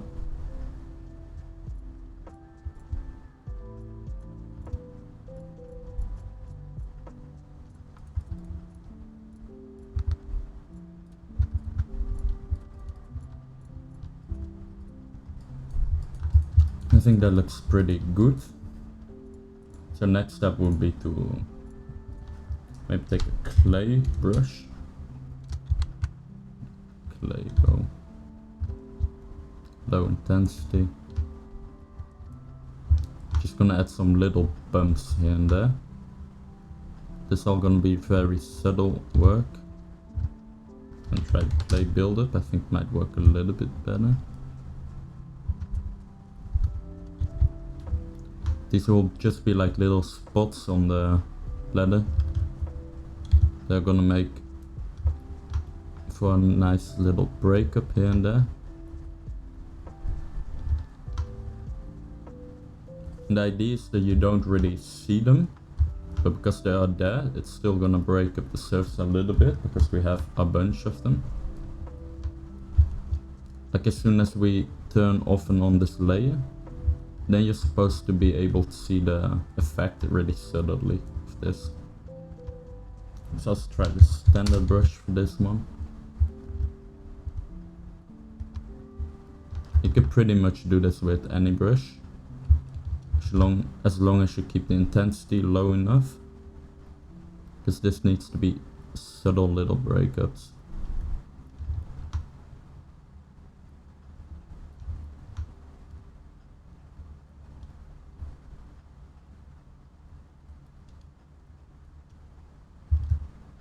You can see subtle little breakups.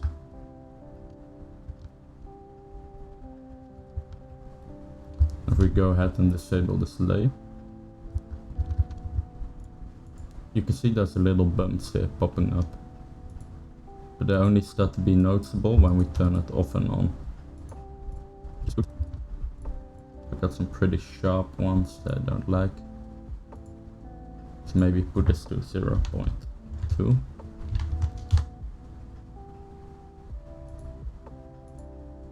I think that's better. Now it's subtle.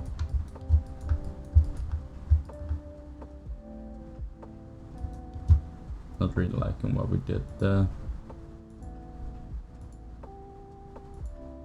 Go ahead and make this one a little bit more subtle.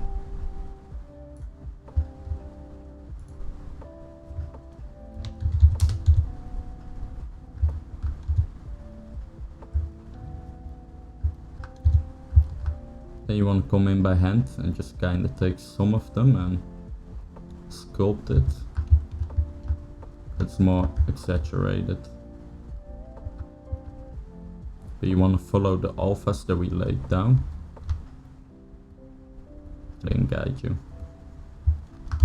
But by going in by hand and refining those details, you can really start to break that up. You can spend as much time as you like. You can either do like a quick 5-minute pass or like a few hours of doing this. It all depends on your deadline and how much time you want to invest in minor details. We can play with stitching here as well on this layer.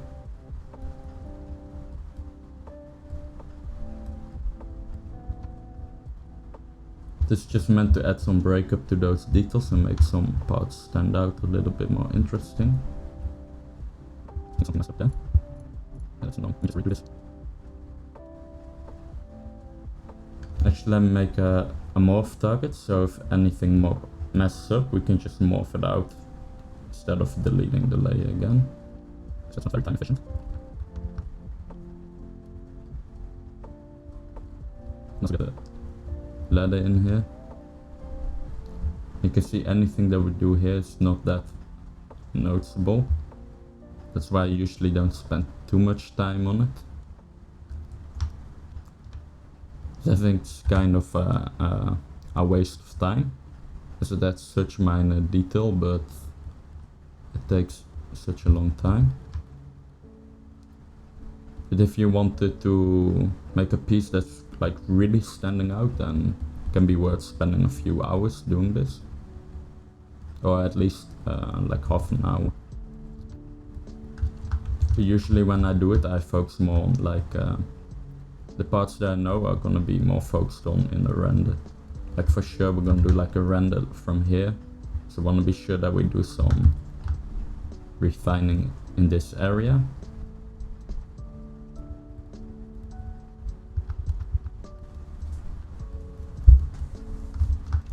I'll probably do like a side render. Just gonna choose which side I like the most. I think about even. So that's another thing that you can take into consideration when making stuff. If you have one side that you really like over the other one, just when you do the render, make sure to render that side, and then we can continue to spend more time working on this side instead of the other one. But of course, if you're doing like a game asset, it needs to look right from all the angles. But if you're doing a personal project, you can kind of get away with this. There's another area where you really want to spend some more time on, where there's like a lot of bending. Because we need to strengthen the effect of those folds a little bit there. You can see I'm being really messy with this. All that I really care about is just getting some detail in here. As you can see, the before.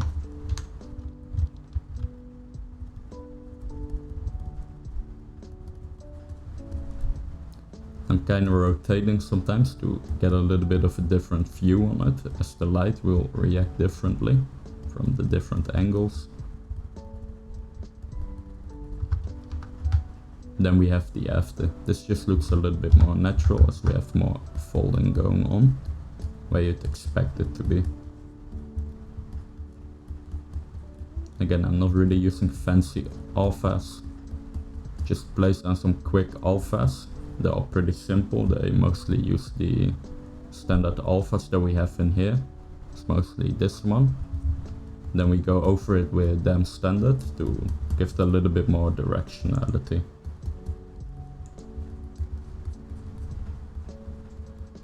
Then we use the alphas that we put in as a guide.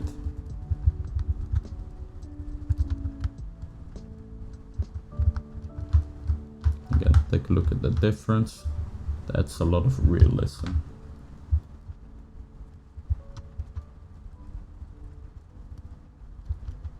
But once again, just really quick, hectic brush strokes.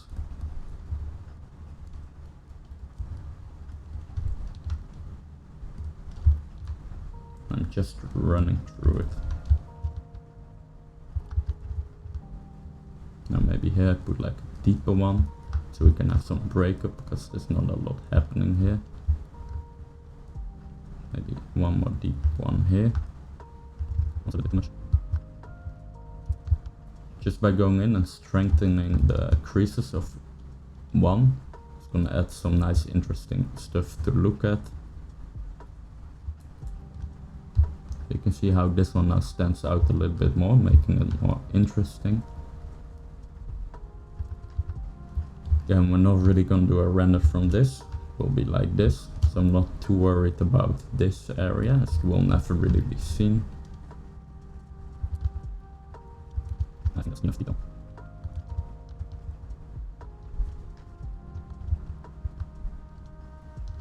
Go ahead and apply a surface again.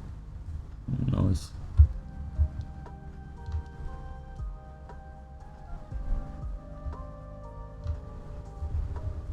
So for now, go ahead and deactivate. You can see how that just adds a little bit of nice breakup. Just adding some minor breakup, which does really help to sell the surface.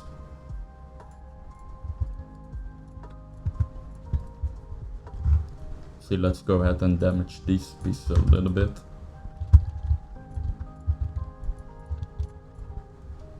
Again, I'm just gonna use Symmetry. You don't really see them at the same time, so don't worry about the symmetry being the same.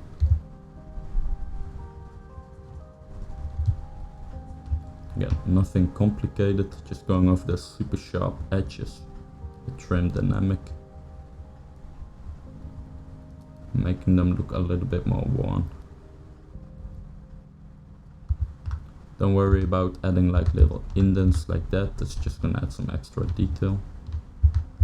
Still have a duplicate object here. Check this one's duplicated now. You can see how that looks a little bit nicer by having some edge damage.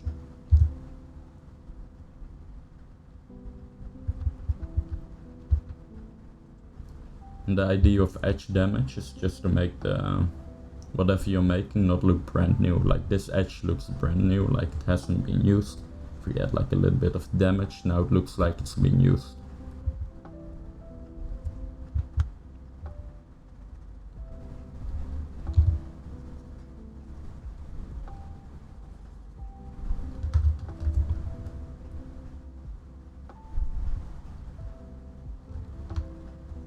Let's break that super perfect line up.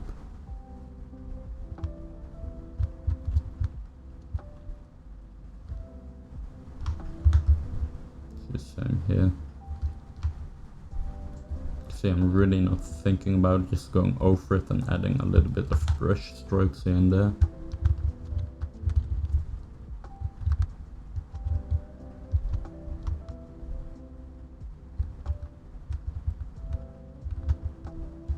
Seems like we forgot to mirror these. Just delete low, mirror weld, and reconstruct.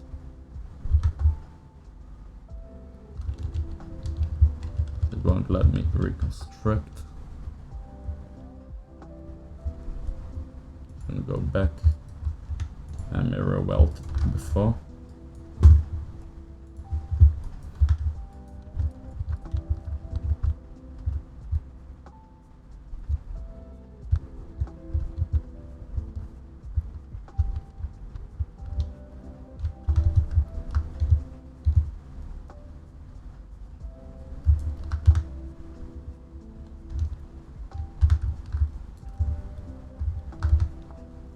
Add some stitch tension.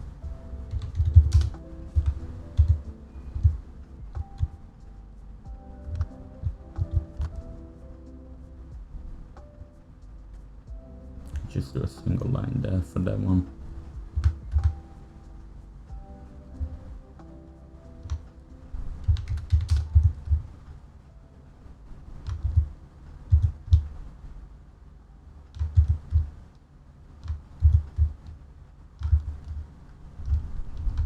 Makes stitch look a little bit more grounded.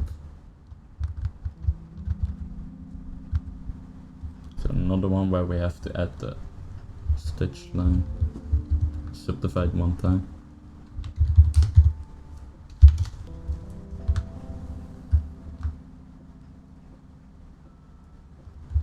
So it's going to be a little bit more difficult as it's closer to the edge.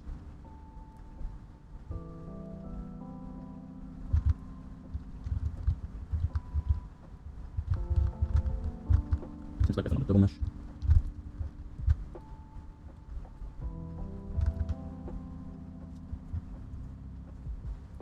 Again, we have a double mesh because we accidentally updated, like duplicated a folder, which is really annoying.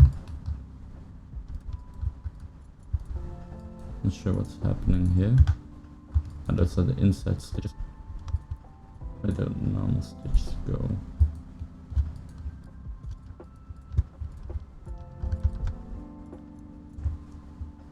Gonna add a little bit of tension here and there on the outside.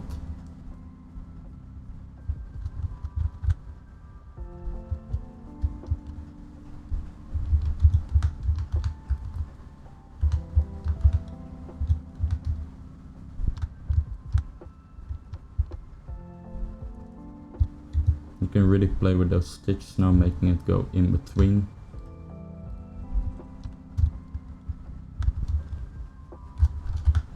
I think that's a nice looking breakup.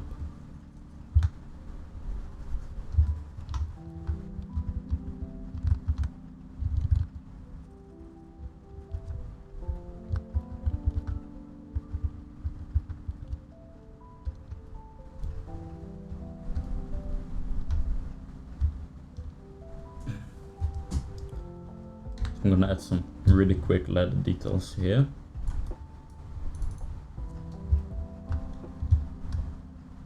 Some memory folding happening here. That should be like a bunch of tension going there.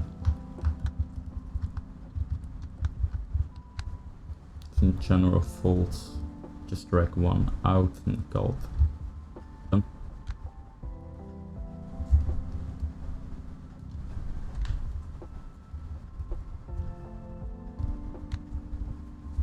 You can see how fast we can be with this if it's like a non-important piece. I think we don't really need to worry about the others.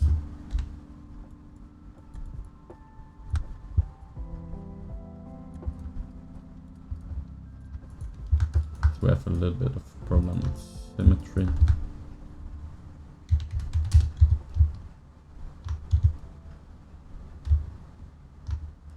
Now the only important ones that we go here, and we refine these a little bit by hand.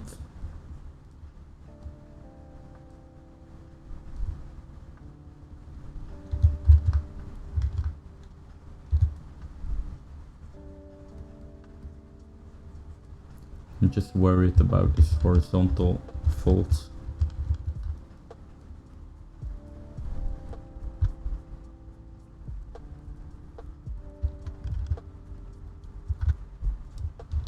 And you can see we have some really quick details here. I think we need to extend some of these. They don't all end the same, which looks weird.